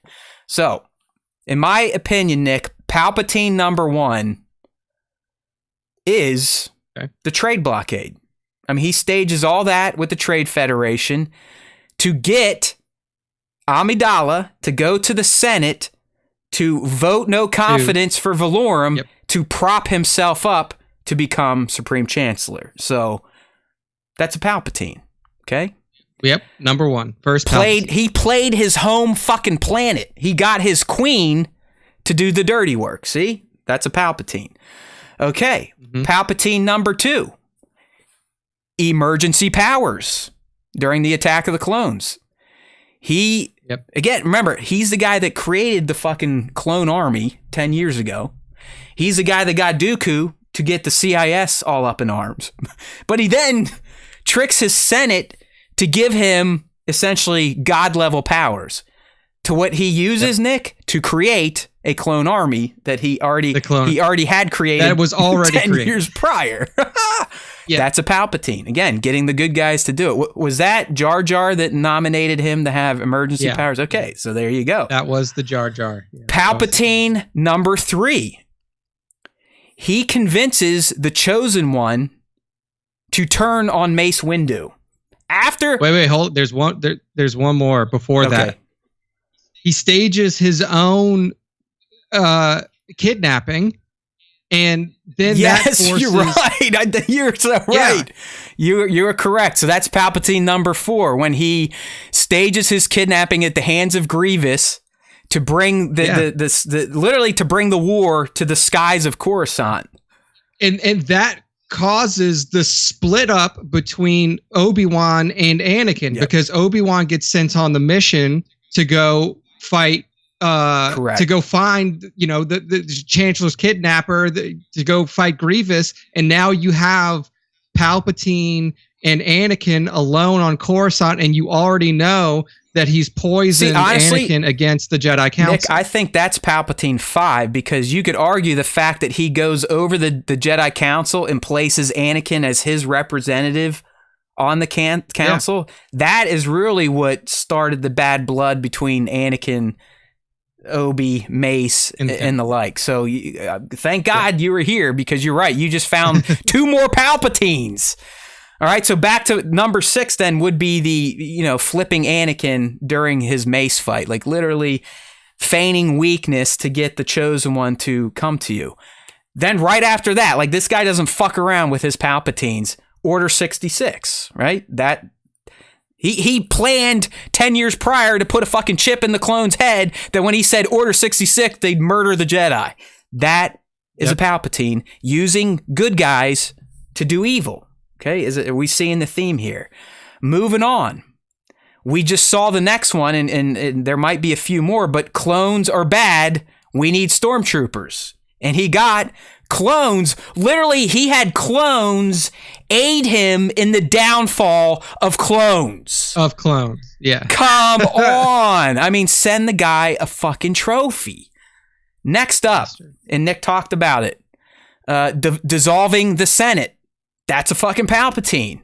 Just, hey, see you later. We don't need you anymore. We're going to just turn the power over to the regional governors. Battle of Endor, another Palpatine. Remember, he tricked all of them into thinking that the Death Star was not operational. Did he ultimately lose? No, we learned he didn't. But guess what? Even before we thought he was gone, that Death Star blew up a lot of fucking rebel ships. Big capital ships. Like fucking Mon Calamari cruisers were going down left and right. So if it weren't for the fact that he fucked with a Skywalker who had a sister, who had a kick-ass friend in Wookiee, he would have won. And technically, as we found out, he did. He survives to the sequel trilogy and kept the Empire going through the First Order. So that is a Palpatine. And then finally, the last of the Palpatines, somehow Palpatine has returned. There you go. Yeah. There you go. So those are the Palpatines. And if you think about it, that was a span of... Because we got to put the clone stuff. He did that basically right when he was trying to make himself Chancellor. So for, if we extend it all the way into the sequel trilogy, dude, we're looking at like 70 to 80 years of a long chess game.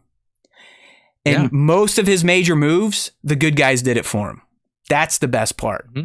So, yeah, I mean, you can go back in the history of Star Wars and look at Sith and look at what they were good at their time. Palpatine is by far the master manipulator, the master at making other people do his work for him without even knowing that they're doing it. You could go back and you can look at, you can look at Revan and say that he was a fantastic, like he was able to marshal troops across the galaxy to come to fight for him, and he was fantastic at being like this like traitor to the Jedi. And then a leader against the open galaxy. But Palpatine himself is such a master manipulator that he doesn't even have to do the things himself. No. Like people just do them for him. Nick, would you argue that Sheev was the product of all those centuries of the rule of two and fucking each other over? I mean, was he was he a byproduct of all that suffering and hate and anger over all those centuries and failure? Was he kind of the guy? Like he came out of all that failure as the perfect Sith? I think so. And it was the perfect Sith for the time, because at that point, once the rule of two was implemented by Bane, and once there was, once the numbers were not in your favor anymore, because in the past, the numbers were even, like there were an equal number of Jedi and Sith out there, so you could have open war. But now when you're down to 2 Sith, obviously they're, trainees, other shit like that, but 2 official Sith versus a galaxy number of Jedi, you have to be manipulative. You have to be underhanded. You have to be able to do political machinations and moves like he did to make power for yourself.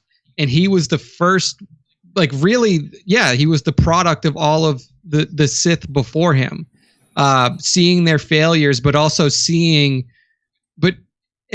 in studying the way that things happen in the galaxy. Yeah, I would say like studying all the manipulations he saw them do. I mean, hell, he ends up manipulating his own master. So I don't know. Yeah. He just really is like I know Darth Vader's always been the villain of Star Wars, at least in books and on TV. He's like their representative, but Palpatine truly is the best big bad in all of cinema. For actually accomplishing bad things. That's the thing. Most bad guys don't ever do the big bad thing that they plan to do. This guy did. He did. And it lasted for 20 plus years. Yeah, I mean, he started bad and he ended bad. You know, Vader had his redemption arc. Yeah, that's the other. Yeah, he's committed. He is committed. Yeah, Palpatine was like the most pure evil. You know, like there was no chance of a redemption for him, and there was never supposed to be a chance of redemption for him. He was evil to his core. Yeah, I mean, you can you compare non-Star Wars villain like Voldemort couldn't sniff Palpatine's ass. Like, it's not even close. No, not even close. This guy doesn't even need a fucking wand to shoot shit out of his fingers. I mean, he'll just shoot it out of his fingers. Yeah, I mean, the amount of things that he got done without even having to touch his lightsaber, without even us knowing he had a lightsaber. Right, dude. You know? Hell, even using the Force. Like, he didn't even have to do that shit. Mind tricks, nothing. No. He was just a guy talking. Like, it was all through his words, man. Dude had a silver tongue. God, I love him. All right. And I'm so glad. I think, Nick, what made it even better is that Ian did do the voice. He did the voice. He came back and did the voice for because this is that little moment there in Bad Batch is as important as the, I love democracy. I don't want these powers. Those speeches that he gave in the prequels, safety and security, the new galactic empire. Like, this one that happened in the Bad Batch in episode 8 is as important as those other speeches, and sets in motion things that will basically secure the reign of the empire for the next 20 to 25 years. What do you think's wrong with the other senators when they see this guy come up from the floor? He's in dark black robes with like in the most evil way with possible. Like a Sith lock, like a Sith brooch or something. His eyes are fucking yellow. Obviously he blamed his skin thing on the Jedi, but don't they just look at him and be like, I don't know, man. Like his garb just screams evil. Like, maybe he looks bad. Maybe we should like do something about this. He seems kind of fucking scary and angry. Like, what are we doing? Why is this guy the emperor? Like, look at him. He looks like a fucking evil dude. And it's like, you can tell, like, you could see in that moment when he came up and that speech finished, you could see on Chuchi's face and you could see on like, oh, shit. Organa's face. They're like, he fucking got us again. Fuck. Here he comes. Here comes Prune Face. They were like, as soon as he said, he was like, the clones were the ones who attacked. The clones followed those orders from Rampart. They were like, fuck, man, we thought we had him, and he got us again. It's just like, even the way he talks, like the guy, you can't look at this guy and not go, yeah, he's bad. I mean, he's like, and the clones followed the order. It's like, it even sounds fucking evil. But no, they're all like, okay, Emperor, yay. I mean, they were like, yeah, Imperial Stormtroopers, woohoo. Love him. All right, good stuff there. He's the best. He really is. He really is. Palpatine tattoos for everybody.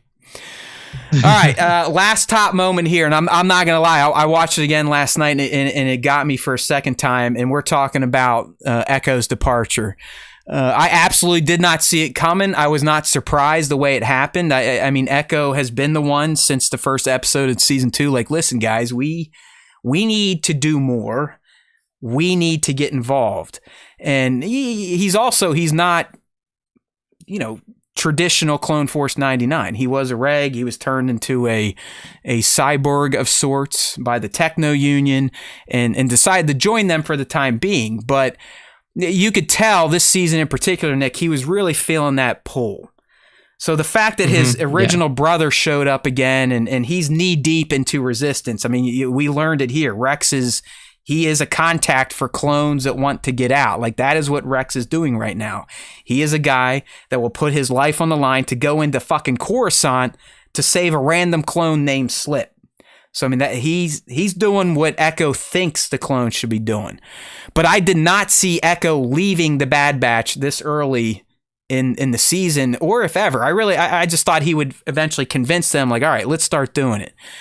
So the fact that he leaves and the way they do it, and by that I mean, like, the conversation for him to leave took place off screen, but you could just tell when that moment was coming, and the clones were like, all right, see you later, buddy. And Omega's looking over there hearing that stuff, and you could just see, even in animation, like, she starts to realize, like, what the... One of my brothers is going to fucking leave. Like, he's leaving me. And I think they did a great job establishing the connection between Omega and Echo over the past few episodes. Even in this episode where they're talking about meditating and Gunji and all this type of stuff. And animated or not, I genuinely felt the sadness from Omega. Like, Michelle Ang nailed the voice performance. Like, she cracked it at the right times. You truly could feel that Omega was devastated at this news. And I also loved how they made her hug Echo, and Echo's expression, like, what? Like, he wasn't expecting that. Because, I mean, Echo, he's been through the fucking grinder, my friends. I mean, his brain was essentially replaced with computer parts. Yeah. So it was, you could tell that it touched him. It surprised him that him leaving would make another clone so sad. But I think it also shows the dynamic that Omega has with Clone Force 99. They are a true family. And for a young one to understand that, hey, a family member's leaving me and I may never see them again, that's some heavy shit. So I think it was through Omega's pain. But also just, Echo, I don't know why, he's touching, I guess. He's been around for years, a decade probably. I mean, way back in Clone Wars, went on a mission, disappeared, showed up again in the final season. We got him back in Bad Batch. So he's got some legs like a Rex. And just knowing he's leaving the show, I was like, oh man, fucking Echo's leaving. It was a somber moment to an excellent two-part mid-season drop. Yeah, definitely. I mean, it was... Definitely, like I said at the beginning, I feel like these are definitely in the top 5, if not the top 3 episodes of Bad Batch from season 1 to now.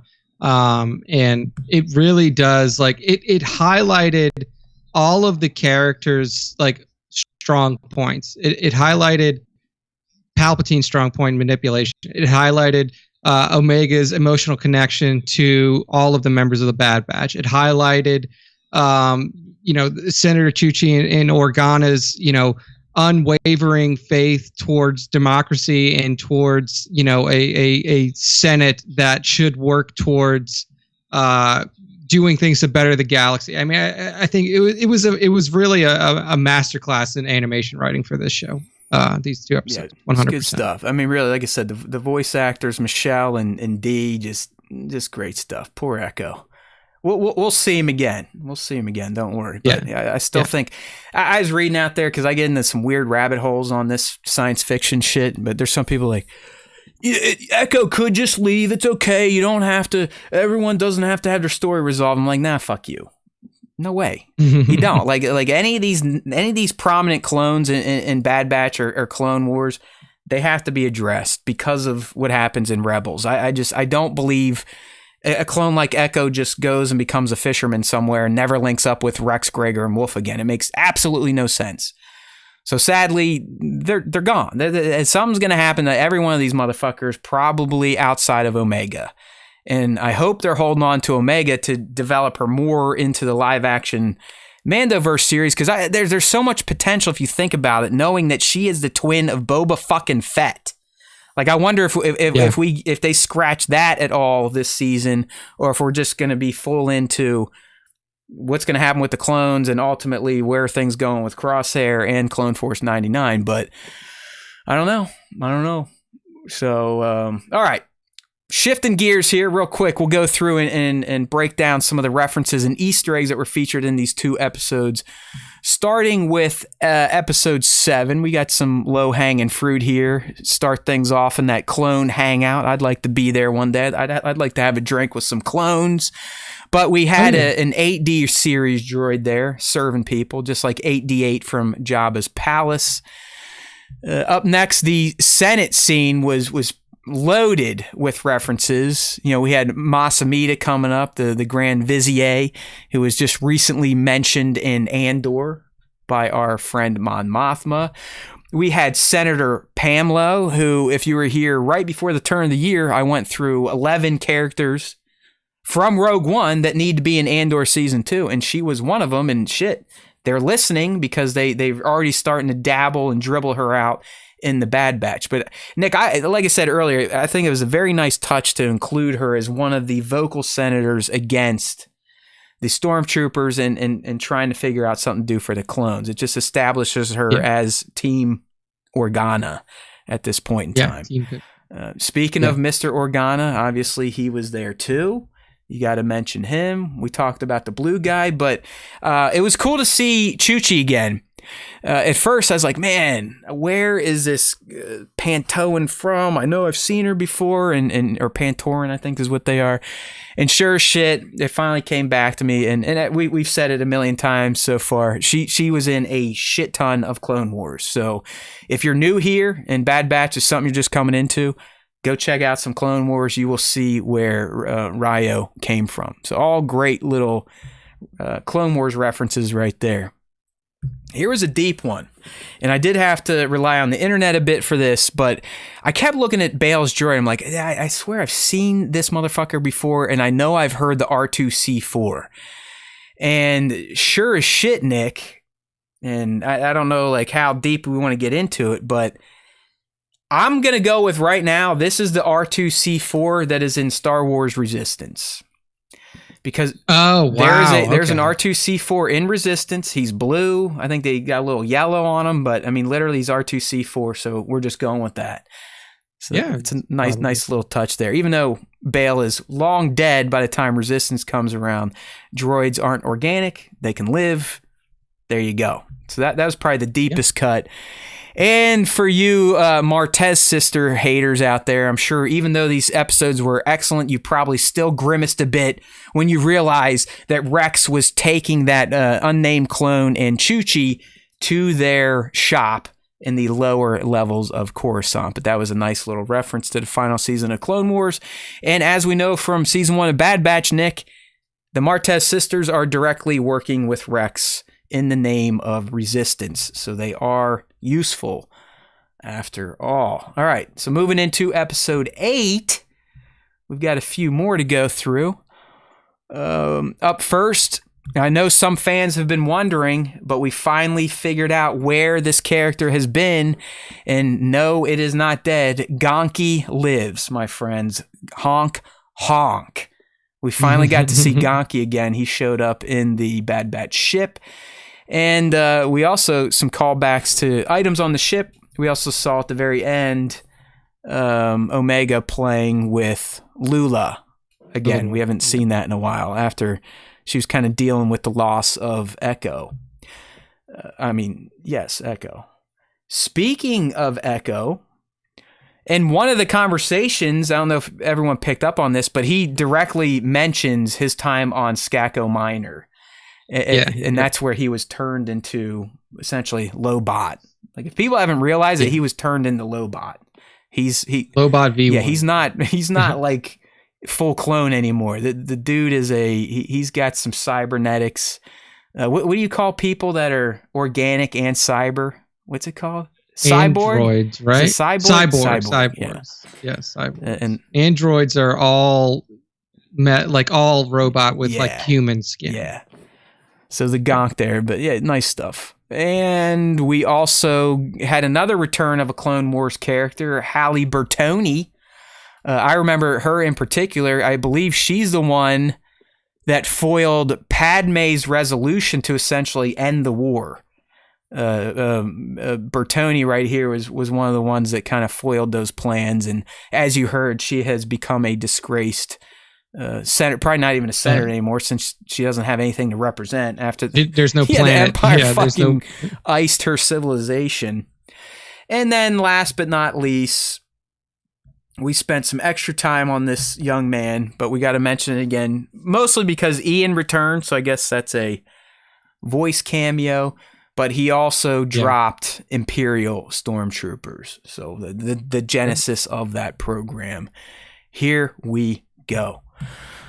All right. So we usually speculate on what's going to happen at this time, Nick, but I just want to move right into the next Bad Batch story because I think it's going to help us speculate for tomorrow and this big tease that D. Bradley Baker is providing on Crosshair. Does that work for you? All right. Let's do it. So real quick, let's go ahead and predict the next episode, which is going to be called The Crossing. So with a title like that, Nick, The Crossing, coming off a two-parter, I think things get a little bit light again. I think we stick to one of these self-contained episodes that will have inklings of the overarching narrative, but The Crossing seems like it's going to be one of these like task type of missions that you're going to get in Clone Wars or the Bad Batch. Yeah. I mean, The Crossing is hard in terms of a name. It seems like it may be like a planetary type of mission that the Batch goes on, their first mission without Echo. So you'll have a lot of, like in my opinion, you'll have a lot of Omega kind of dealing with Echo being gone. Adjusting to life now with the Batch without one of their premier members. And then, I mean, like what I would assume is that there's probably a fun little romp that they go on, either having to cross, like the crossing itself probably references something like in the mission that they have to accomplish. Or something. Like it's like a stream, don't cross your streams, or an actual stream. A river, a lake, a pond. You never know. No, I think you made a good point. I agree. We could see some fallout from Echo leaving, especially with Omega. I like that. Kind of maybe slowing things down a bit, pumping her back up, letting her know, like, all right, it's good. We good. We're a team. We still got our shit to do and our shit to worry about. So don't worry. Echo is fine hanging out with his old Captain Rex. All right, Nick, so this next story is we're going to get to put our speculation hats on, so go ahead and whip that thing out of your pants. Excuse me. This comes from D. Bradley Baker, who essentially is the Clone Wars and the Bad Batch. He's the guy. He's all of the clones. He's the guy. He is the guy. So, he sat down with StarWars.com, Nick, to talk about Season 2. And in particular, he started talking about Crosshair and how Crosshair has only been featured once so far, and we're halfway through. But what D said is very intriguing, and it's something I want to play around with to kind of see if we can crack the code to figure out what may he be talking about. So in this interview, Baker explains like listen, Crosshair hasn't been featured often this season. But don't worry, his conflict with his former brothers is still going to be central and all this jazz. But he made it sound like coming up, Crosshair is going to have his own episode towards the latter half of the season. And here's his quote. It's exciting considering it's coming from the guy that brings all these characters to life. So clearly he knows. Yeah, all of them. All right, so his story becomes very, very interesting. Again, talking about Crosshair. My favorite episode is a Crosshair episode. It's coming up about 3/4 of the way through. It's a really interesting story, and his own personal journey is particularly interesting to me. It's a real standout this season. Okay. So with that knowledge in tow, you and I, we could start spinning our tires right now trying to figure out, all right, what does this mean? But the fact that he tells us it's coming up 3/4 of the way through. So, technically that puts us in episodes 9, 10, 11, and 12. Correct? Does my math check out? That would Yeah, Those would be the 3/4 does- episodes. So does check we out. just talked about episode 9, The Crossing. I don't think that's going to be this episode. Mm-mm. Episode 10 is called Retrieval. I don't know. Still kind of... Yeah, kind of. Metamorphosis is an interesting one. Right. Metamorphosis and the Outpost is kind of where I'm thinking. Metamorphosis in particular is kind of where I'm at, that we may see this Crosshair episode. Again, 1/6 shooter. I mean, The Crossing, it very well could be a play on Crosshair's name and the term crossing. Him, crossing sides. Exactly. Sides. So with that in tow, Nick, it could be The Crossing, Retrieval, Metamorphosis, Outpost. Going off what Baker is saying, it's going to be a personal journey. It's interesting to the guy that brings this character to life. He thinks it's a standout. So what are you anticipating based on what D has told us? So let's think back to this Palpatine speech that just happened in episode 8. Why? Like, how did he hang all of the clones, basically, just now? He hung them all by saying they followed orders. Right. And what has been Crosshair's mantra from episode 1, season 1? Good soldiers follow orders, especially post-Order 66. Good soldiers follow orders. That's why he chose not to leave with the batch. That's why I like where you're going here. Go. Yeah, like that's why he's chose to stick around. And now once he finds out that Palpatine has essentially ordered the extermination of all of his brothers, all of the clones, because they followed orders, what does he have left to fall back on? Nothing. Like he justified everything that he did up to this point by saying, we were made to follow the orders of the people who are in command here, whether it be Republic or Empire. We follow orders, and that's what we're supposed to do. When we follow orders, we get rewarded. And now you essentially have the admiral of all the clone forces, Admiral Rampart, being arrested, and you have the dissolution of the clone forces because clones followed orders. He has a very big decision to make now, because what can he do? He can't just simply rely on that mantra anymore. I love this. I wouldn't even think in that, but you're 100% correct. Like, you would think Palpatine's speech should be the thing that breaks Crosshair's good soldiers follow order spirit. It should. Yeah. I guess the interesting thing is, does he continue to clutch those pearls?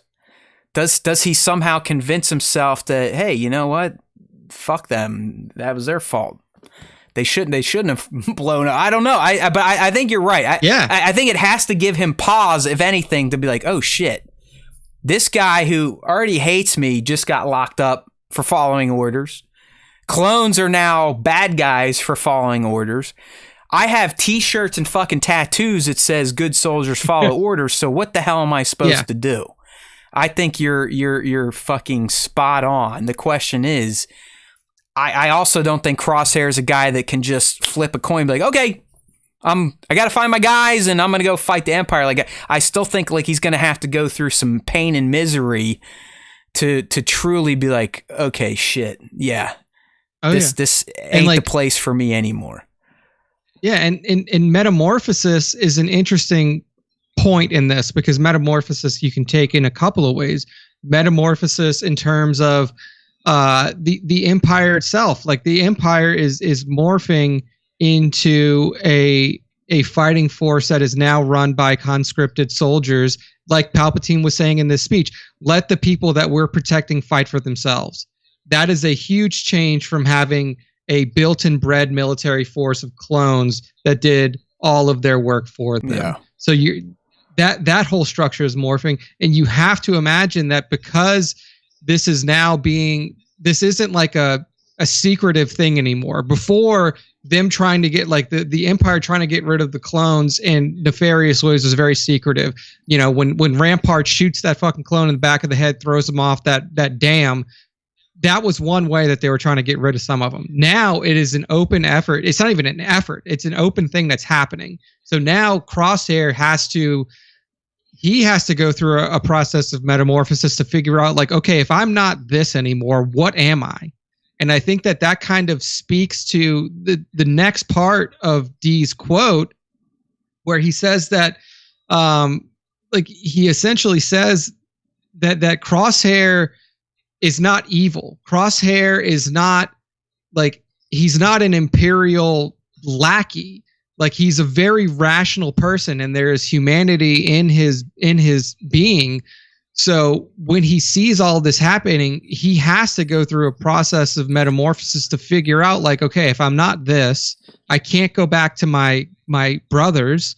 I can't just simply walk back to Clone Force 99 and be like, hey guys, I was wrong. Let me back in. Like, what am I now? What does he become now that he can't be what he's been his entire life? You would feel like a dickhead going back to the Bad Batch. You're like, oh yeah, guess what? You guys were right. You can't just walk back. Hey, sorry. Yeah, you know they would take him back, but I think him and the type of person Crosshair is, that no way. Yeah. Like, you're right. Like, he's got to come to some sort of self-discovery, and it may not be I need to go rejoin my guys. We all have to be prepared for that too. It could be I'm still going to fight for the Empire. He could make that choice. He could. But Nick, the other thing I want to add to your great point, in that how is Crosshair going to process this move by Palpatine? We also got to remember that someone he greatly respected in Commander Cody essentially sat him down and said, hey, bub, you and me, we're different from those machines, because we can make our choices, and we also have to live with the fucking consequences. And you can't tell me that shit hasn't been weighing on Crosshair's mind since Cody dumped it on him, and then Crosshair learned the day after Cody fucking peaced out.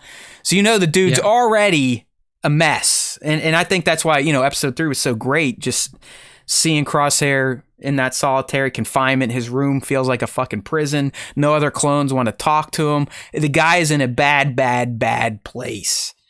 So it's going to be interesting. How is he going to handle this now? I mean, he's going to have some serious internal negotiations on who he wants to be and how he wants to serve moving forward. So, yeah, I mean, honestly, dude, the crossing is starting to almost make sense to me. Like, I mean, 1/6 shooter, the points are valid. You know what I mean? Yeah, no, crossing over the Empire. I mean, who knows? Metamorphosis, tipping point, shit. I mean, that's another one that just stands out. This is a major choice going to happen. Tipping point. I mean, that could be it. So, I just like getting that insights from D, considering he's the guy that brings all these dudes to life. They've already laid out the episodes. He knows what's going on. But when you have a guy that gets to act and play, 4 or 5 different lead roles, the fact that he's saying, hey, Crosshair's my dude, he's got one of the best episodes of the season, I'm going to take that as not smoke he's blowing, but he personally feels like this is going to be a banger. So I'll take it tomorrow. I mean, if the crossing's it, let's go. I'm all for it. We don't need to wait. I just feel like, based on the way the cadence has been, the way what Brad and Jennifer have been rolling things out, I feel like we're in for a little less of a narrative punch after getting those 2 we just had last week. Kind of let things simmer, you know what I mean? I feel like they're gonna let us simmer a little bit on those 2, so we can get the people back to bitching about how Bad Batch sucks and is useless, and then they'll drop a banger on you a week or 2 later to remind you that you're dumb. You need to have patience and realize it's a fucking cartoon, and you're not going to get this type of stuff week in and week out. It's going to be sprinkled in there throughout the season, but this is not Mando, this is not Andor. You're not going to get this connected 12, 16 episode story that plays out over 2 or 3 months. That's not how animation's designed. It's done differently, and you are right. I mean, typically they'll hit you with some heavy and then take a couple weeks off, and then they'll come back to it. But we'll see. I mean, we'll see, because that is like, it's such a strong 2 episode, like back to back, especially to have these 2 episodes dropped at the same time, that it's like, man, it would be so easy to just like continue that momentum. But they don't do that. Like, that they don't typically. You just do reminded me of something. Look what happened at the start of season 2. Back-to-back episodes, great, and then they hit us with the Crosshair standalone money episode. So that's true. That's true. I guess there is precedence. Maybe. There is precedence to have a 2-part and then they get a standalone Crosshair after. So we could all be in for a treat tomorrow. You never know. But make sure you got those browsers or your social media apps tuned to @StarWarsTimeShow on Instagram, because yours truly is going to be dropping that short form content. Speaking of, I got... Last week, what we got? We got all the Bad Batch stuff is up there, and I also have the latest Darth Vader quick cap and review, and a great issue of Hidden Empire, which is continuing Kara's fight against the Sith. So make sure to check those out. They're a minute or less. I get Micro Machine Guy towards the end, but people seem to dig them. I don't know why, but this is where we're at. We've all realized that humans only conform shit produced short form content, so that's what you're gonna get. So don't forget, check us out at Star Wars Time Show on YouTube every now and then in between Tuesdays. Okay, we know we got the Tuesday crowd, but I still get my voice out there at least a couple more times a week. All right, good stuff there on the Bad Batch, my friend. Moving on to The Mandalorian, which I don't know if you all have been looking at your calendars, but we are 2 weeks away. Say that out loud. Coming up. 2 weeks away. And it's crazy to think that we've gone over 2 years since the last true season of The Mandalorian. Book of Boba Fett, 2.5. Sure, it was not The Mandalorian. But it's coming up March 1st. So not next Wednesday, the Wednesday after. Which means, my friend...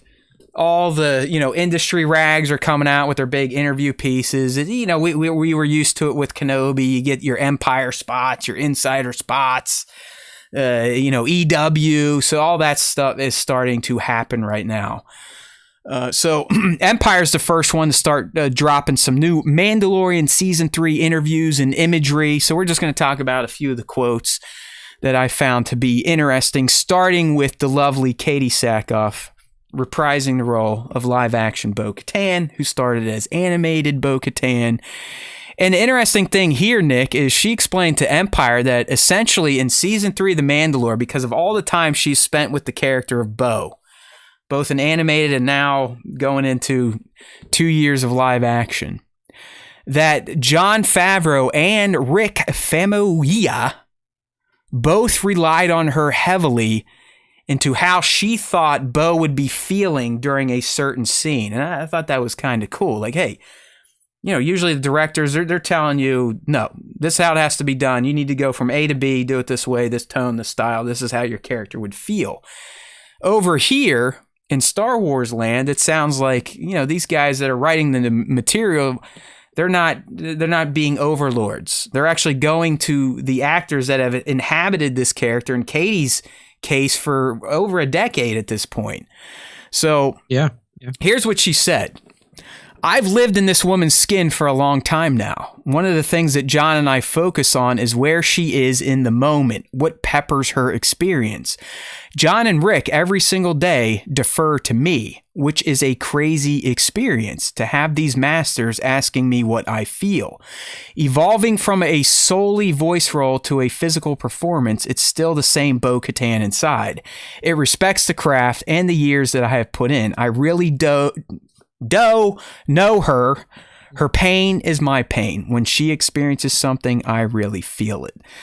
So I think what I dig the most from this, Nick, is Katie's dedication to the character, because I think that's just going to provide for a better on-screen performance. And it's going to be important this season, because I do feel, just based on these early marketings, I don't know how much you've looked at, that Bo-Katan is essentially going to be the third lead in Mando S3. Yeah. I mean, especially with this centering around the future of the Mandalorian people, it makes sense for her to be a very central figure in Season 3. I mean, especially for those of us who've watched Clone Wars, who've watched Rebels, who know her story leading up to this point, and also not just knowing her story, but knowing, like, how much she dedicated to the cause of Mandalore and to the cause of the Mandalorian society, whether it be, you know, foolishly when she joined Death Watch, or whether it be, you know, kind of the position that she's in now, leading the Night Owls and trying to kind of rebuild the Mandalorian society back to prominence again. Like, we've seen the evolution of this character over so many years, like you said, nearly a decade to this point, and Katie has been a part of it the whole way along. And this was before Jon Favreau and Rick Famuyiwa even thought about Star Wars. You know, like, I'm sure this was back when they were still fans. Bro, John and Katie were co-stars. I mean, John was the voice of Pre-Vizsla. Like, he was the leader. She was the number 2 back then.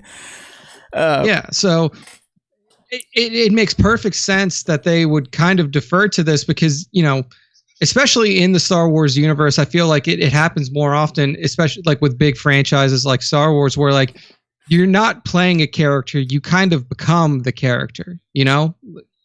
And that's why you can defer to the actor to say like, well, what do you think she would do here? It's different than if you're playing a one-off character in a movie and you don't have any relationship. Really, even beyond they relied on Katie, it's important to remember the arc of Bo-Katan, because that's going to come into play in this season. Bo-Katan is a frantic character.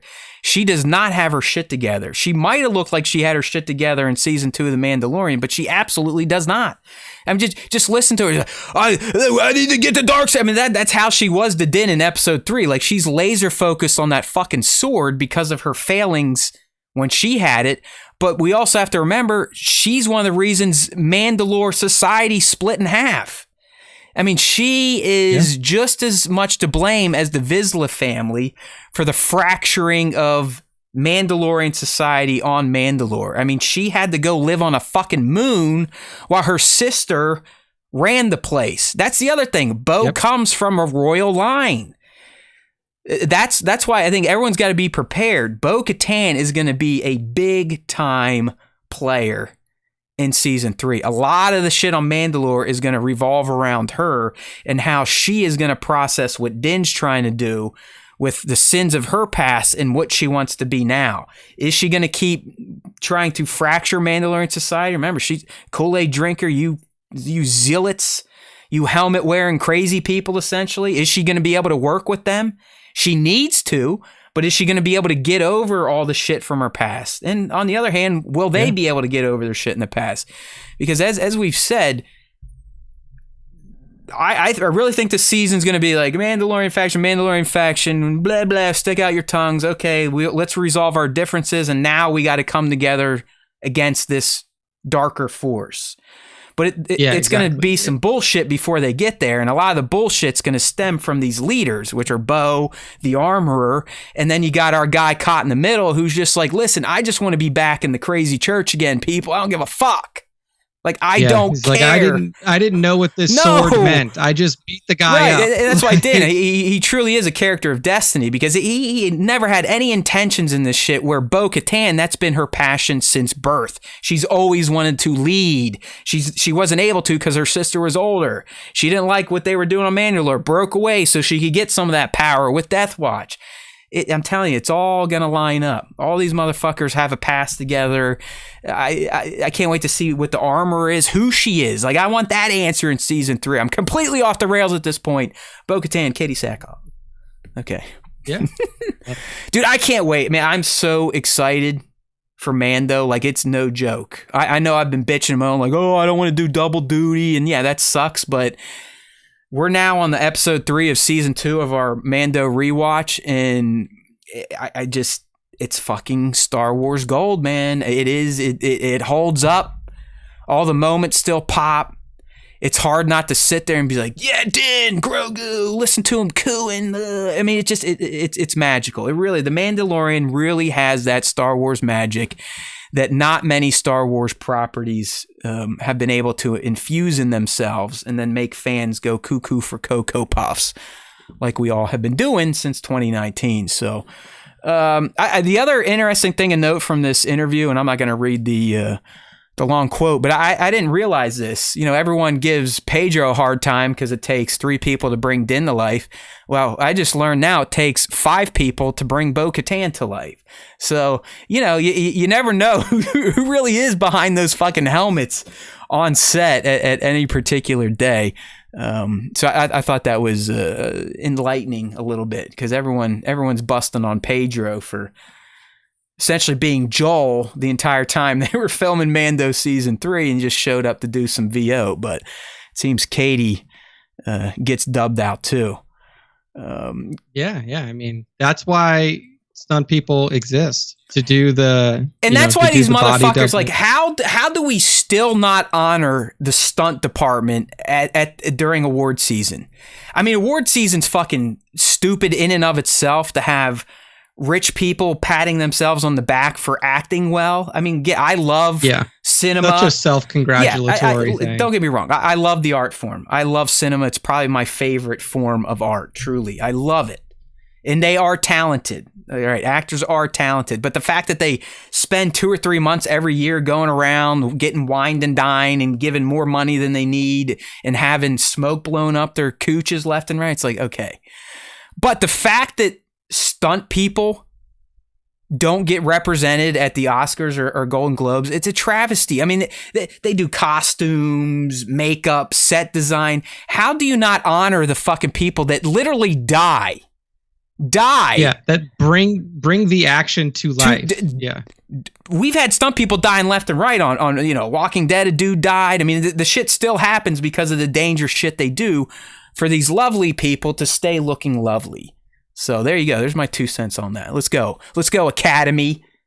You know, it takes you weeks to punish a guy that walks up in a public venue and smacks another man on stage, and you can't get the fucking stunt department represented. What a sham. All right.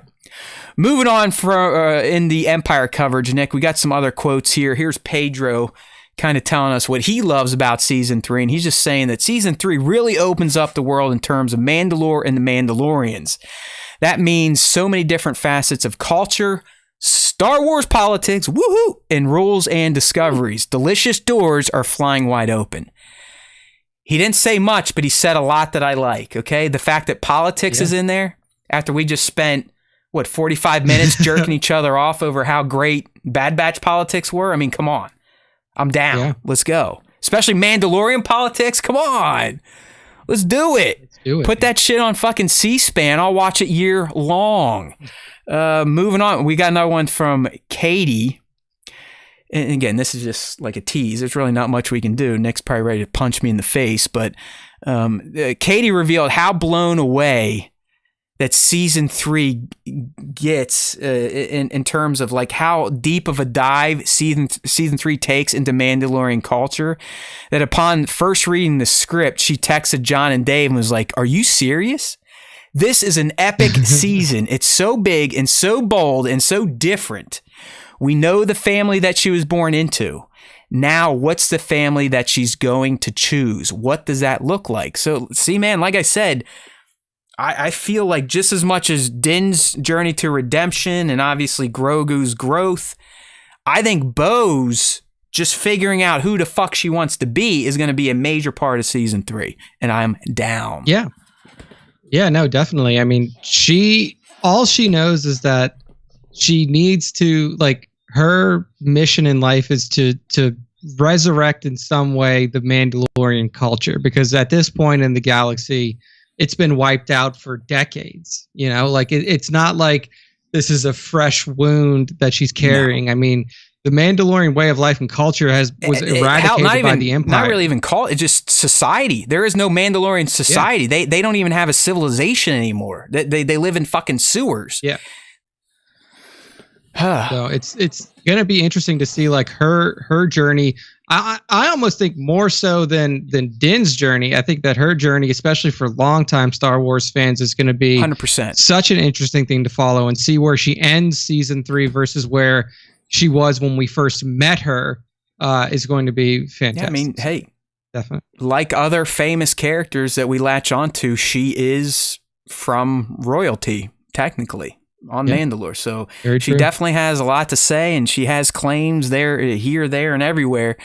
So it's going to be interesting. I mean, this could be full on Mandalorian until the Empire shows up and starts doing their shit, and then they snap out of it and start moving. But we'll see. 14 days away, man. It's that's a Tuesday night. I know I am not going to sleep well. I barely sleep for Bad Batch, and it's not so much excitement for Bad Batch. It's I know I have to do something, and in the morning when I have to get up early and I know I have to do something, I can't sleep. It's just I don't even have to set alarms. If you're like, hey, dude, you got to be up before 7, I'll wake up at 5:30. Like it'll happen like clockwork. But Mando, it's going to be a genuine excitement, like that feeling in your belly. Santa Claus is coming. And when I get up tomorrow, there's going to be some fucking presents under that tree. In this case, it's going to be S2E7 on Disney Plus. Oh. Okay. We're sticking with the Mando real quick here. We got some nice new concept art here. I like how they did the perspective on this to make Grogu look like he's the State Puff Marshmallow Yoda. Yeah, I know. So it's true concept art, but it is from season 3. So it looks like at some point in time, Grogu is going to find another aquatic animal to essentially eat to extinction. We just finished the frog episode, and it's hard not to laugh at that guy. I mean, even to the very end, after the mom saves him, he then stares at her tank so uncomfortably that she hugs it and turns away.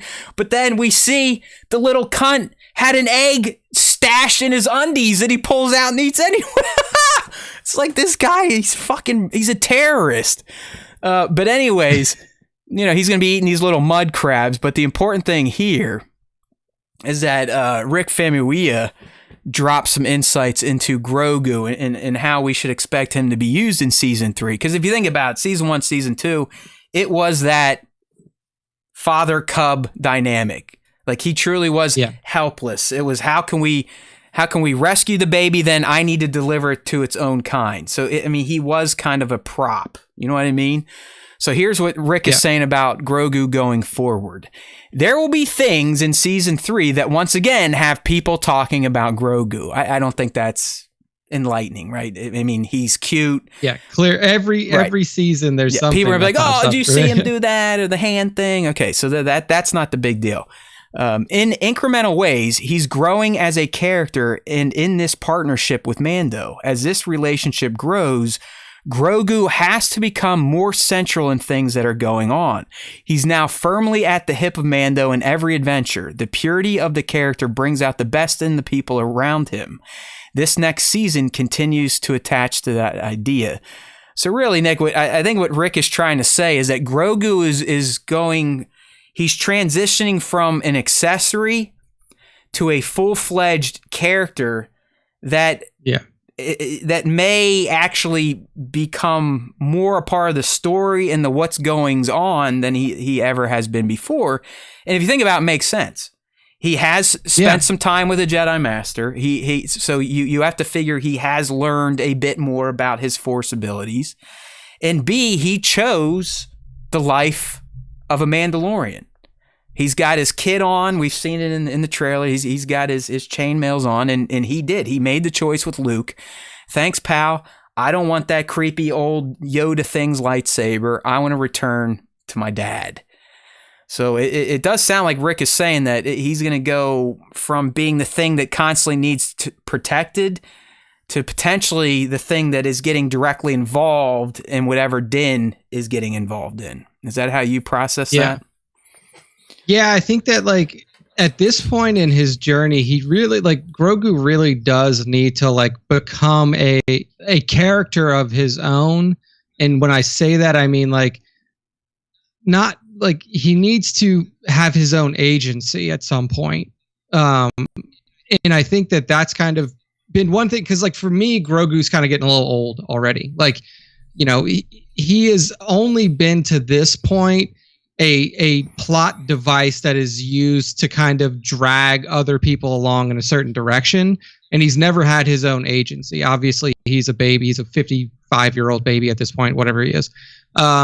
But I think, and I hope that in season 3, he starts to become more of his own character and not a character that is just driving other people in a certain direction. Whether that be through his own ability to protect himself and the others around him, like we've started to see in the last season, or just his ability to communicate. And I hope that starts to come up soon, is more of his ability to communicate with those around him. That's a great fucking point, man. Because I don't know how they're going to establish that, because we do know their race can speak basic, but we can't just have him and Din miming shit to each other.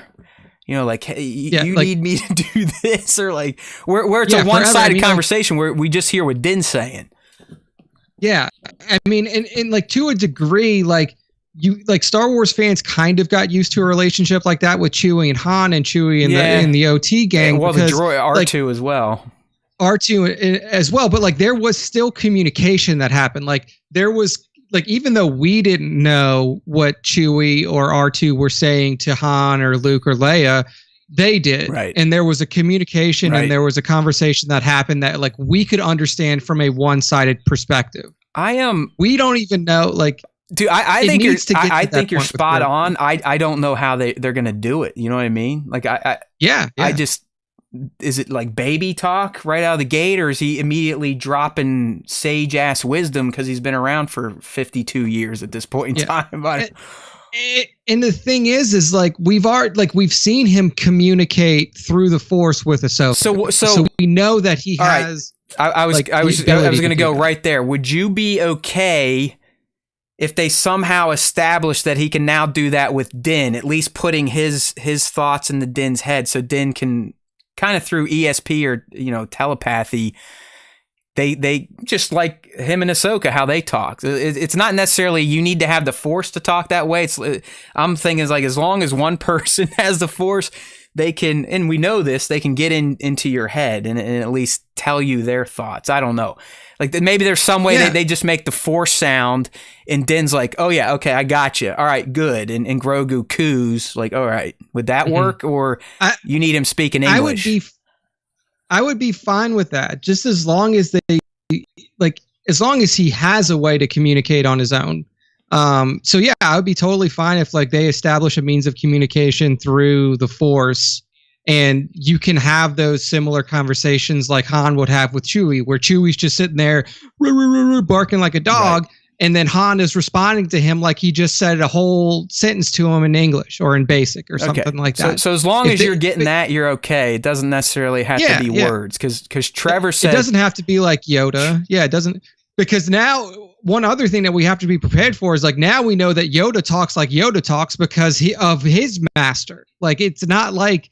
The people in Yoda's race all speak in backwards. Right. Tales of the Jedi clean that up for us. Yoda is a true like drug addict. Like that guy. Yeah. He did too much shit in the High Republic era that his brain is stuck in reverse, and he needs to talk that way. But yeah, I don't know how they make him talk, because you can't just have the dude start talking like Yaddle. How's that? I didn't want to say Yoda because people would think it would almost have to be like not cuckoo caca, but toddler speak, like food, like that shit, like that. I don't know how he just starts communicating. Yeah, because now they've already established with like his coos and like baby kind of babbling that's like the phase in his life that he's in. But I will say that I hope that they don't keep him as this like mute character forever. It would be funny to see that little fucker just start like thank Ferric, like it's in its little pod, and that would be thank Ferric, the best first words ever. But yeah, I mean, because like I don't dislike Grogu as a character, but the novelty is starting to wear off for me. Like, well, I don't think you're wrong. I think that's what Rick is trying to tell us. Like, listen, I mean, he even says he needs to, as this relationship grows, Grogu has to become more central to things going on. By that, I'm assuming like he becomes a player, and like you said, by becoming a player, you have to communicate. So I'm with you, and it'll be interesting to see how they do it, because they have to have some way of talking to each other if they're literally buddy now, going around the galaxy, learning how to navigate the galaxy to be a Mandalorian and restoring their honor and with the crazy people. Yeah, I mean, they have to grow beyond just the coos and the nods and pointing at stuff.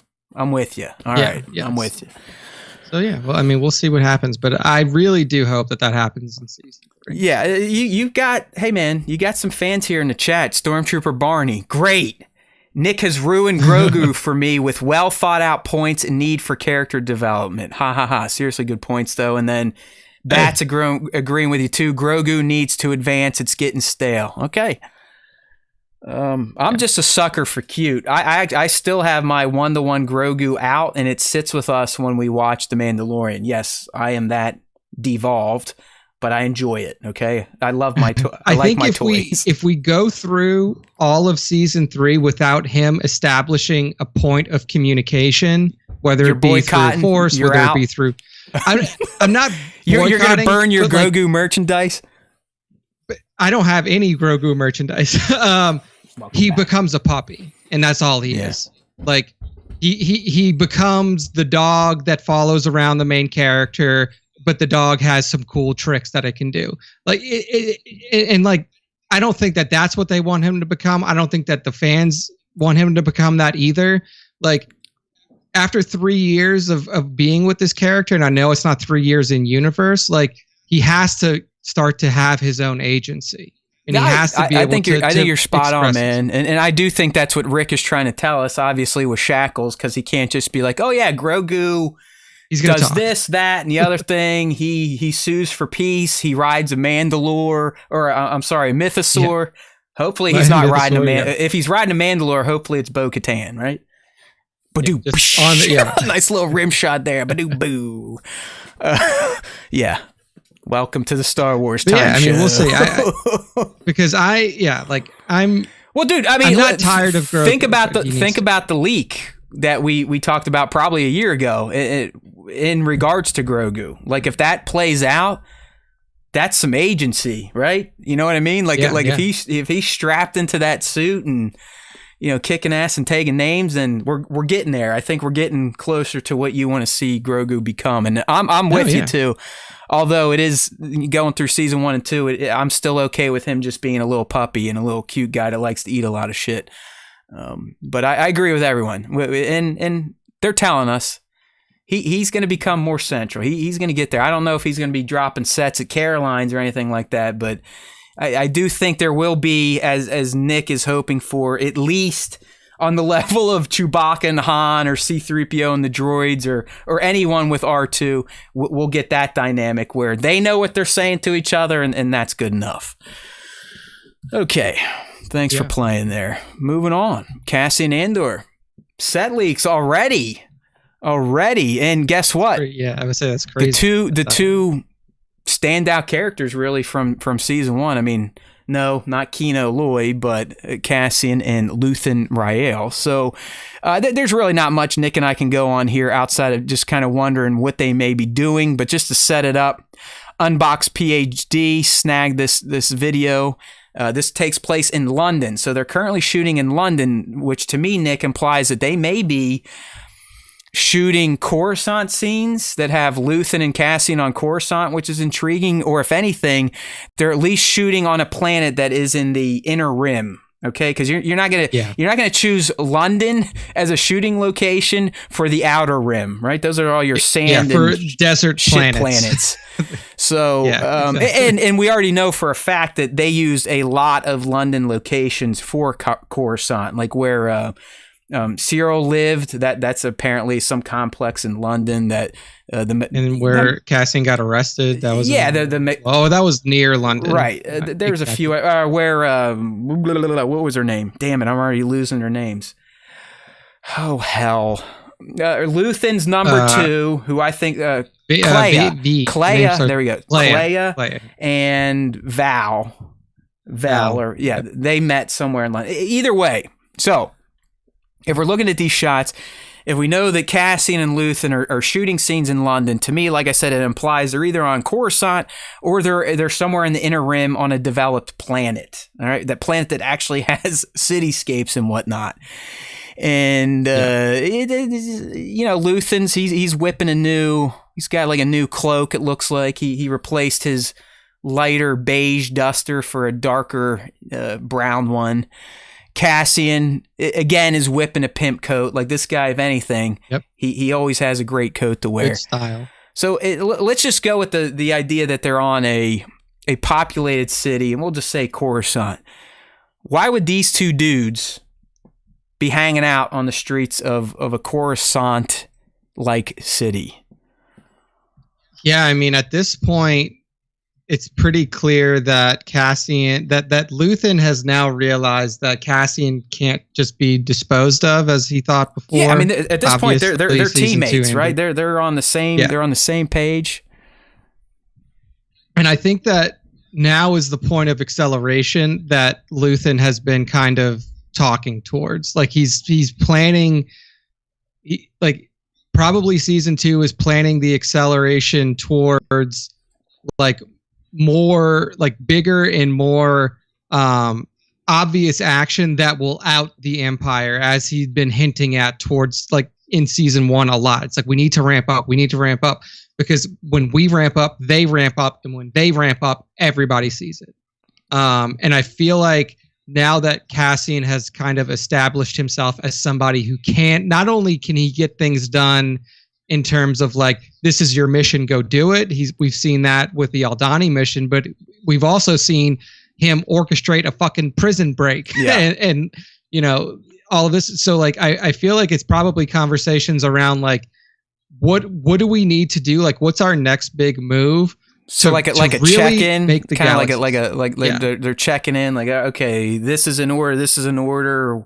What are you looking like? Because I feel like at this point in time, not that they're equals, but I would think Luthen probably treats Cassian as a star asset, or kind of like how he was treating Vel, as someone that he can trust to go run operations on his own if they're not together. Is that kind of what you're getting at? Yeah, I think so. I think like it's getting to the point to where Cassian is kind of like I don't want to say a lone agent, but he's like a team leader. Yeah, it's just, I don't know, it's like, why would these two be meeting? Luthen's not in his disguise. Clearly, he doesn't have his wig on. As Trevor's saying, he's got a Jedi cloak. All right, we'll run with it. Why not? It is brown. It is that dark Jedi brown. But I mean, it could also be that they could be on a mission together. Something has gone squirrely enough that for some reason they've brought themselves together. You'd think that they'd never want to be together for too long, because you would lose two valuable assets of this rebellion movement. But it could be the situation could be so dire that they had no other choice. Kind of like, Bad Batch. Rex had to come to Coruscant. Clone Force 99 had to come for Coruscant, the last place rogue clones should be, but they did it because shit was dire. So, but like I said, not much we could riff on here, but it is nice to start to see, some of the stuff leaking out. It's always fun to kind of eye these things up, and then a year and a half from now, 2 years from now, we can be like, oh, I remember that, just like we did with Andor season 1. I mean, Neomos was where a lot of our we had a lot of leaks from shooting Womp Rats dude hooked us up, and a lot of our leaks were the Neomos scene. So that stuff's always fun. Yeah. Okay, last but certainly not least, before the fan segment, we got a little bit of news. So clearly we don't have to spend a ton of time on this, and it's not really meant for the Star Wars Time Show audience unless you have your own little ones, because last week it was announced that Star Wars Young Jedi Adventures is a new animated series slated to hit Disney Plus and Disney channels on May the 4th. And if you're on the live stream, we've got some of the early graphics released. It's a very stylized, like 3D animated look. The show, they're not even fucking around, Nick. They're like, yo, this is made for preschoolers. Okay, they're getting it right out there. Like, listen, this ain't the Clone Wars. This ain't Rebels. This truly was built ground up for younglings, real world younglings. Okay, so the series is going to feature Yoda and Jedi younglings, and it's going to be set during the High Republic era. So that right there is going to get me to tune in. I was going to watch it regardless, even though it's meant for people with soupy brains. They really don't even have a brain formed yet. But I'm going to check it out just because of the High Republic setting, and I'm sure there's going to be some value to it, even though it's mostly going to be like life lessons on how not to be a piece of shit. Okay?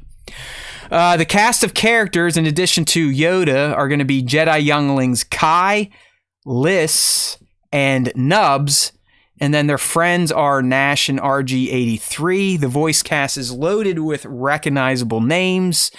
You've got Jamal Avery Jr. is going to play Kai, Juliet Donefeld as Liss, D. Bradley Baker, look at that, keeping it in the family as Nubs. He can't go anywhere without having a Star Wars job, this guy. Good for him, man. Like if you can make your cash in a franchise for decades, good on you.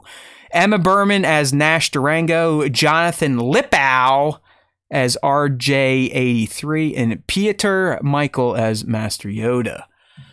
Like I said, here's the official description here. Created specifically for preschoolers. When developing Star Wars Young Jedi Adventures, the first Star Wars series created for preschoolers, the creative team never stopped thinking about how this show may be a youngling's first step into a larger world, and their first time experiencing the limitless potential of the Star Wars galaxy. The show's characters, tone, and the life lessons woven throughout each episode were written just for them, and our talented team was committed to honoring the cinematic legacy while staying true to the expectations of parents for the youngest of audiences. You know what? Like I said, I know this ain't our type of shit, but good on them. I love this. I wish I had something like this when Charlie was a tiny tot, because I got her right into the meat, and I think it burned her out. It was too much. Yeah. Too much to take in. Like she doesn't hate it, but she doesn't even remember half of it because it was so much. Yeah. And this is something that we had brought up long ago about Star Wars, is that in order to make a franchise, in order to make a series last for generations, you have to have content like this that is designed, built, and delivered to little kids. So perfect. I mean, like, this is the perfect opportunity to, like you said, indoctrinate your young ones into the Force at an early age. Yeah, I mean, hey, I used other methods. I had the child books, the picture books, and then by 2.5, she was naturally asking for, I want Darth Vader. Star Wars Kids YouTube, the Droid Tale, stuff like that. I mean, all of that is like built towards ensuring that there is a future for Star Wars far into the years beyond. You got to keep the license in front of humans, because that means they'll just spend the older they get and the more drawn into the universe they get. It happens. It happened to me. It may happen. I don't think my kid's gonna be nuts with it, for better or for worse. All right, holy hell, we made it. Fan segment. Good show today, though. It was always fun when Nick's back, and we went on some hardcore tangents during pop culture talk. So you're going to get longer shows with that. But we have made it to our dedicated fan segment, and we do this every stinking week. So if you're a fan of our show and a fan of Star Wars, this is a playground you want to find yourself playing in, because we loop you in, we incorporate you, and we talk about you during the fan segment. So the first way to get involved in the fan segment is the question of the week. Every Tuesday on Instagram at Star Wars Time Show, we pose the question in our stories and on our profile. All you have to do is somehow trick the Instagram algo to show you our new posts, and you comment on it. As Nick was saying, since a lot of people aren't heavily engaged with Bad Batch, and since if we don't post anything but Star Wars art, it goes nowhere, not many people comment, but that's on you. Every Tuesday, look for it. Add us, notify when at Star Wars Time Show posts. Do whatever you got to do to get us back in your feed. So this week's question, Nick, as it's been throughout the run of the Bad Batch and will continue through Bad Batch into Mandalorian, what was your favorite or least favorite part from the 2-part Bad Batch mid-season episodes? Okay. We actually had a few runs on story replies, but they're kind of short. We're starting here with Barney Stormtrooper, or Stormtrooper Barney, who is joining us live. Welcome, welcome. My favorite and least favorite part was seeing Echo leave the batch. Good for the story, bad for my emotional stability. Haha, looking forward to the stream today, and we are looking forward to talking about your comment. So thank you, Barney. Yeah. I think you heard me during the Echo part. I'm right with you. It got me all mushy, and it was definitely a standout moment. 100%. No, I like this Barney character. There's a few new ones popping up, Nick, that I'm starting to like. Where it actually, few new fans coming in. It actually feels like they like us to the point where they actually share our content. It's a fucking miracle. It's like some of these new people. There's another one, this Michael Mansell, another one. Like even my comic book, she's like, hey, check this out. That's all I'm ever asking for, my friends. No money. If you like us, you say I like us. Just when you see our content, share it with other people. You never know. So, all right, thank you, Barney. Our boy Rippick __tan, short and sweet. Palps. Bing bada boom. All right, moving on from there. 100%. Fallen Jedi. My favorite part was, in fact, the political arc with Palpy again being ahead of everyone. 6 moves ahead, baby. We agree. We went through a detailed breakdown of that. Make sure to check it out, Fallen Jedi. And I think the last story one, this comes from, he was in the chat earlier, but this is Bango, a.k.a. Kevin, mobilizing the entire cruiser as part of their escape was pretty badass. Hey, there you go. I like that too. Hey, sometimes Wrecker has good ideas, right? All right, and then Nick, you grabbed the two Yes. from the post. All right, take it away. I grabbed a couple of those for the post.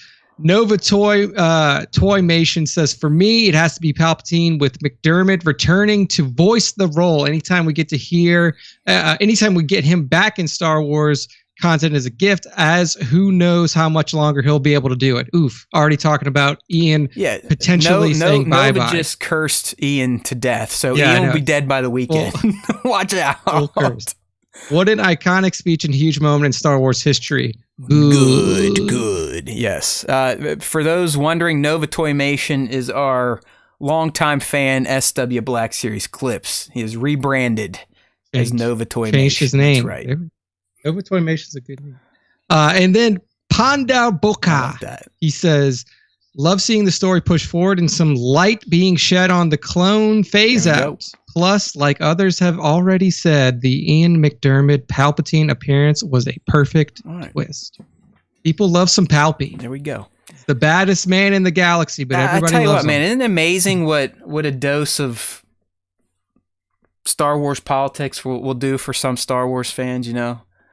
It's like, hey, we finally pushed this. It's like, hey, this is how animation is. Everyone be patient. I'm telling you, by the end of the season, you're all going to be happy. You're going to get a little bit of everything. The Clone Wars, I think we now look at it with rose-tinted glasses, but there were many, many seasons where there were episodes that was like, I don't even know if you could call them standalone. It's like, okay. Yeah, it was just there like was that. Random shit. There was that. All right. So that is the fan segment. Like I said, Tuesdays at Star Wars Time Show on Instagram. Look for the prompts. Drop your thoughts. You never know. Maybe we'll talk about them. In fact, we probably will, because we don't have that many people that listen to us and actually want to engage. So there's usually barely enough to even have this segment. So have at it. Part 2 of the fan segment is why everyone is here, and that is the top 5 Star Wars fan artist features of the week. We've been doing this for over 4 years now, and the way this works on Instagram, if you're an artist or a Star Wars fan, a cosplayer, whatever, anytime you throw up a post that is Star Wars themed, make sure to add tag at Star Wars Time Show and use hashtag Star Wars Time Show. I'm not saying you have to do both to be considered for a feature.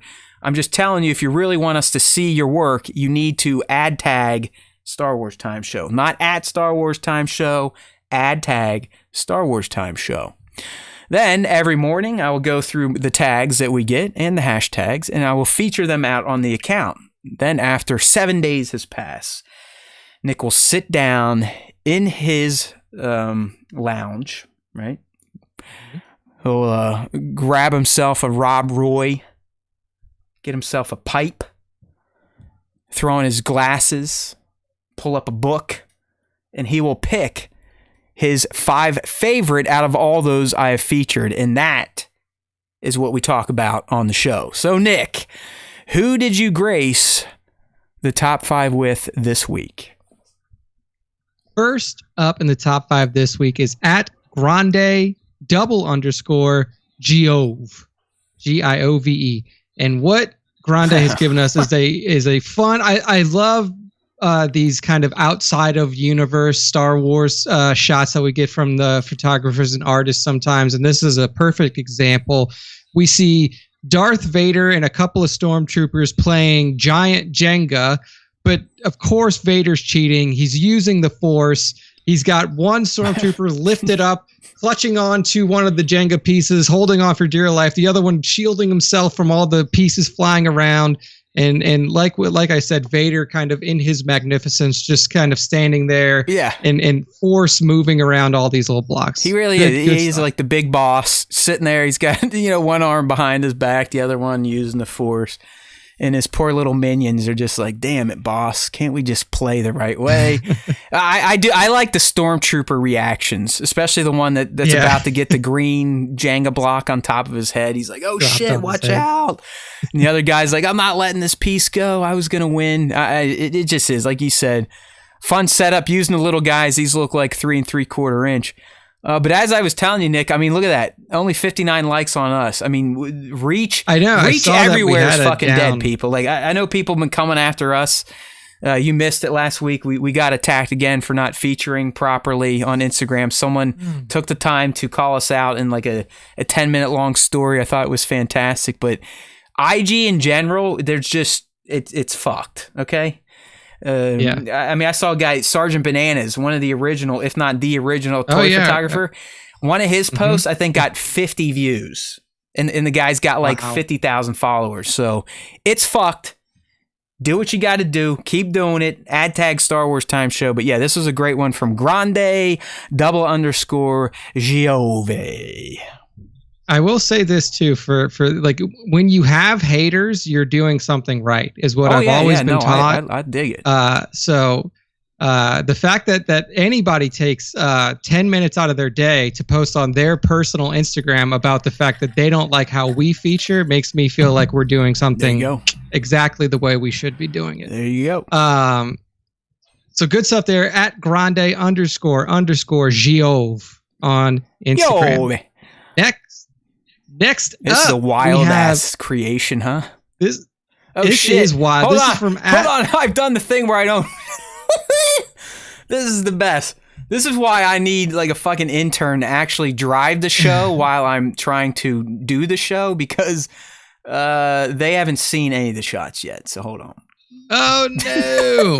Don't worry. They're all right, coming. hold on. Thank you, Linda. We speak your name. Or I would have gone the whole top 5 with the with the question of the week displaying. There you go, Linda. Hopefully you can see it now on the stream. I think the delay probably have caught up, but that's the shot we just spent 5 minutes talking about that no one could see. So hey, now you live streamers know what it's like for the podcast only version fans of the SWTS. You really got to use your imagination. But there you go. The live stream should be fixed. Thank you.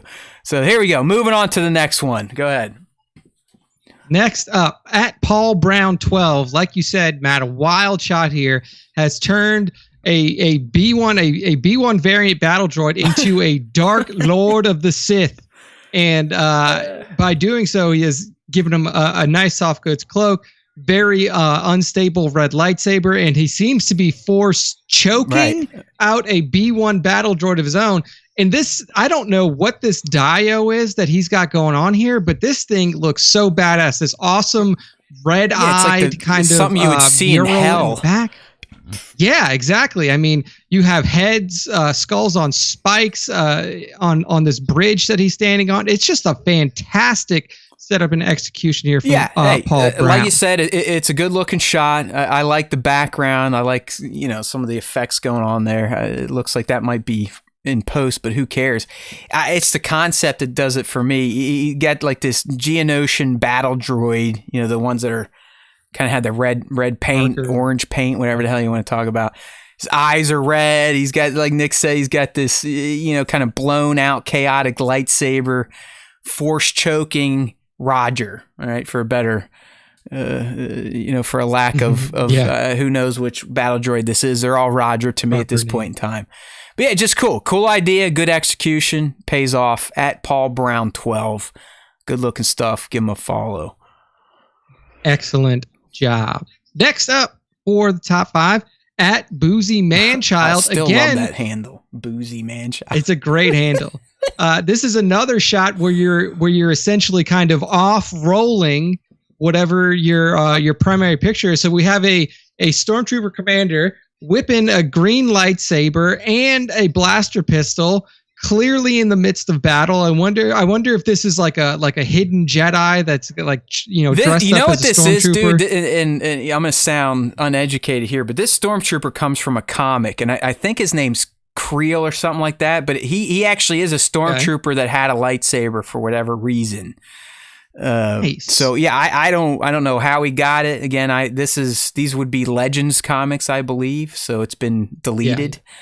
Yeah. But yeah, either way, stormtrooper with a green lightsaber, and then if you ever seen Boozy Manchild, go check him out on Instagram. He's got this very poppy type of style where I don't know if he just ratchets up the contrast or whatnot, but everything. It just has this very sharp contrast to it in his shots. I love deep color saturation. Yeah. I'm the type of person who's like not really upset if like something looks way too blue. So, or something like that. And Boozy Manchild does that. I think he definitely ups the color saturation on some of his shots, and you could see it here a little bit, but it works so well. I mean, you get a good little bit of lens flare right there off the top of the stormtrooper's head. That nice bright green of the lightsaber with the orange heated flare from the pistol. Just overall, well executed, beautiful. I just like that it's kind of a low light shot, and then they relied on the effect of the lightsaber to light that side of the trooper's helmet. Like I do like how. Yeah. The trooper's head is not being lit by like an overhead light where it's dark, so the lights from what's in the picture, in this case the lightsaber, is providing the light on that side of the trooper's bucket. Good stuff there from Boozy Manchild, and I pretty much turn into a Boozy Manchild on the weekends. That's going to become my alter ego, the Boozy Manchild. Yes, good. Make sure to give him a follow on Instagram. Next up, at 97_parsecs_photography, one of our favorites here at the Star Wars Time Show, giving us a badass Neo Boba shot, and we see him just doing what he does, wrecking stormtroopers in the middle of this little densely forested area, and you can see that he's got Mando's been known for using whistling birds.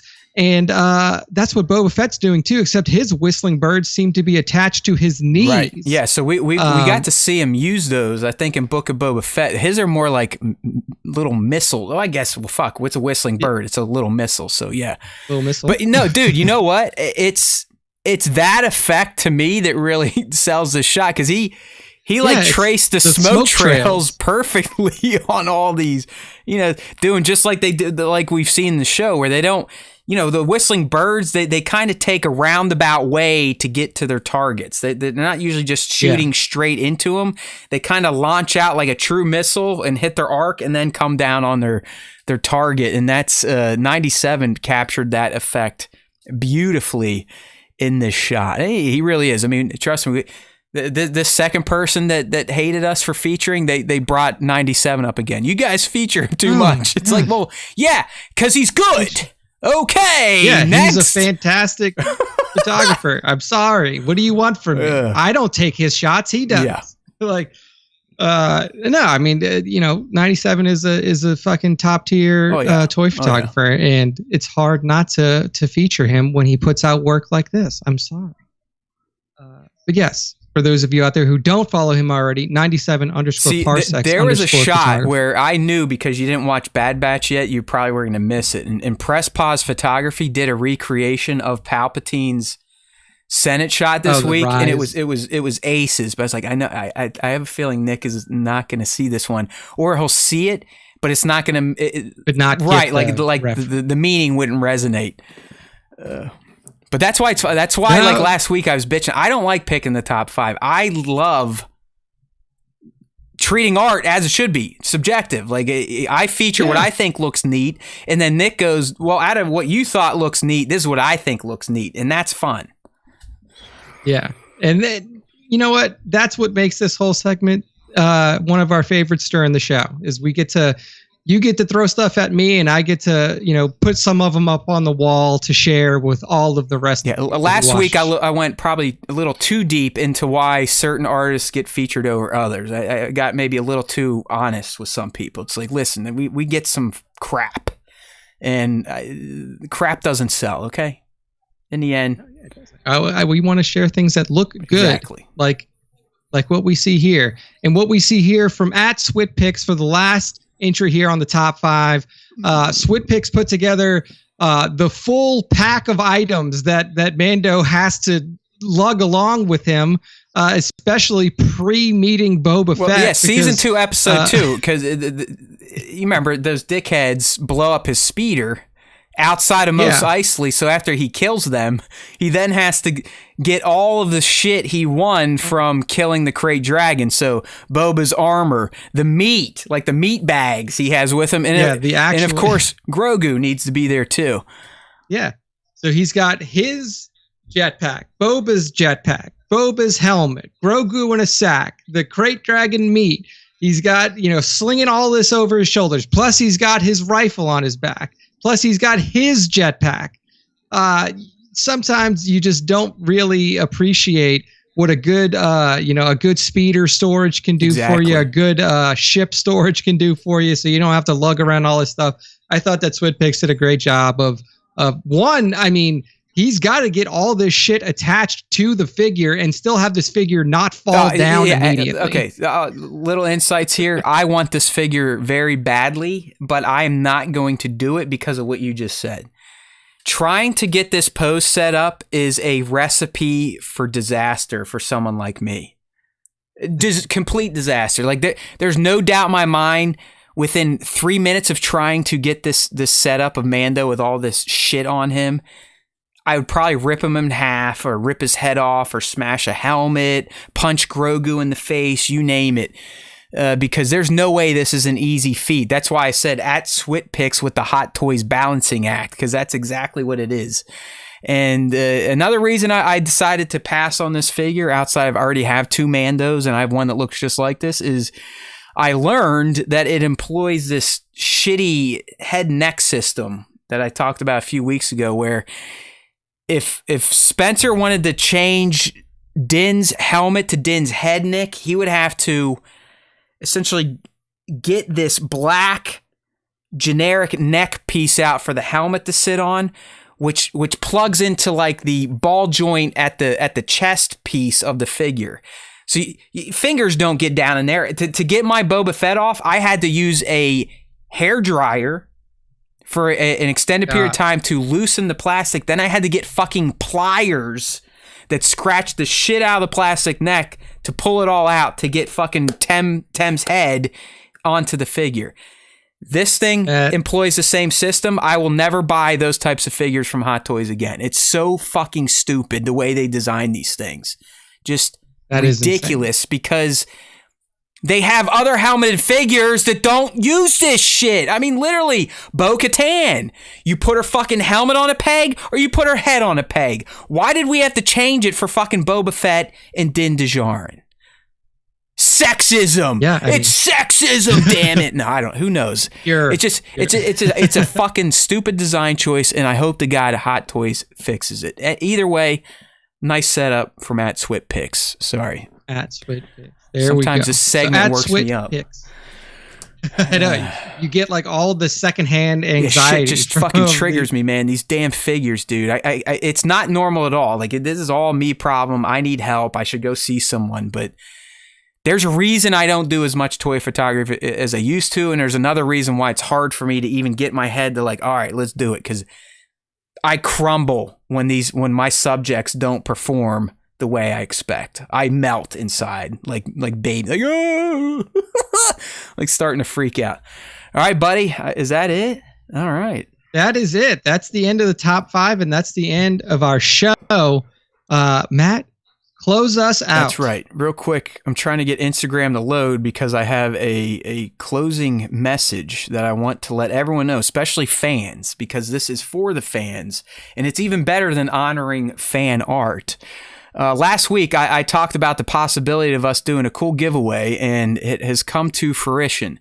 So if you're on the live stream right now, I'm on @StarWarsTimeShow Instagram, and I'm pulling up our giveaway reel. So it's out there now. If you haven't seen it, it actually got some pretty damn good play early on, Nick. Like, lots of likes, lots of comments. But we've kind of partnered up with Nin Game. This is a Japanese retailer. I think we're working with the French wing of it. Yes. I've actually bought from Nin Game personally. They're pretty quick with shipping. You can get a lot of the SH figure arts and overseas figures that you can't get here. You can get them early, you can get them cheap, and like I said, shipping isn't bad. But anyways, to get mixed up into this giveaway, well, hell, I should tell you what we're giving away. It's a kick-ass figure. It's the new SH Figure Arts, the Book of Boba Fett figure. Okay, so that's no joke. These things usually over here in the States retail for $60, $70, $80 a figure. And we're partnering with Nin Game to give one away. So all you got to do between now and next Friday, I'm going to let it run for 2 weeks, even though it's useless since it's been buried already. But we'll keep talking it. I'll keep sharing the story. But if you want to get involved here, all you have to do is follow @StarWarsTimeShow on IG, follow @Nin Game on IG, and then in the comments, tag a friend. They're according to my contact over there, and I will. Here's the caveats. I have not worked with their ambassador team yet, so who knows if a rug is going to be pulled out from us or not. Just be prepared, all right? It can happen. But he seems good. I've had other ambassadors reach out after this and be like, hey, we're working with them too. So far, so good. So I feel a little bit better about it. But there's no restrictions. Nin Game is pledged to ship the figure anywhere around the world. So if you want to get involved, @StarWarsTimeShow on Instagram, follow Nin Game, NIN_game on Instagram. And then on our post for the giveaway, just make sure to tag a friend so they come in and juice the algorithm. All right, at the end of 2 weeks, we'll curate all the comments probably in a spreadsheet and do some sort of random name picker to announce the winner, and hopefully Nin Game pays off and actually ships it. Because with our luck, Nick, I'm sure that won't happen, and we'll be accused of a scam. But what else is new? What else is new in the land of Star Wars Time Show? We are a fucking scam. All right. As Nick said, that does it. Okay? Giveaways. We give you 2-3 hours a week. We got shorts for you in between the live streams. What else could you truly ask for as a Star Wars type of fan? So to help us out, we need you to head on over to StarWarsTime.net. This is where you need to tell all of the new potential recruits for the SWTS where to go. StarWarsTime.net. They can find the podcast links. They can find the YouTube links. And that's really all we want from you all. Keep recruiting. I don't know where these new listeners are coming from. If you ever want to let us know, please do. Is it still just all from Instagram? Hopefully not, but I'm guessing it is. We'd love the insights. What are we doing right? What are we doing wrong? Because like I said, numbers are way up, and they've stayed way up for 3 weeks in a row, which could be a sign. But we need to know, because to Nick and I, we're really not doing that much different. So what has changed? What has happened? Is it the short form, shitty, not produced content? Let us know. Like Devin is telling us, there's always time for Star Wars Time, and he is not wrong. We just need more people to understand that. Okay, so keep it up. StarWarsTime.net. That's the best place to send them. There's always time for Star Wars Time, as our friend Devin is telling us in the live stream chat, and don't you forget it.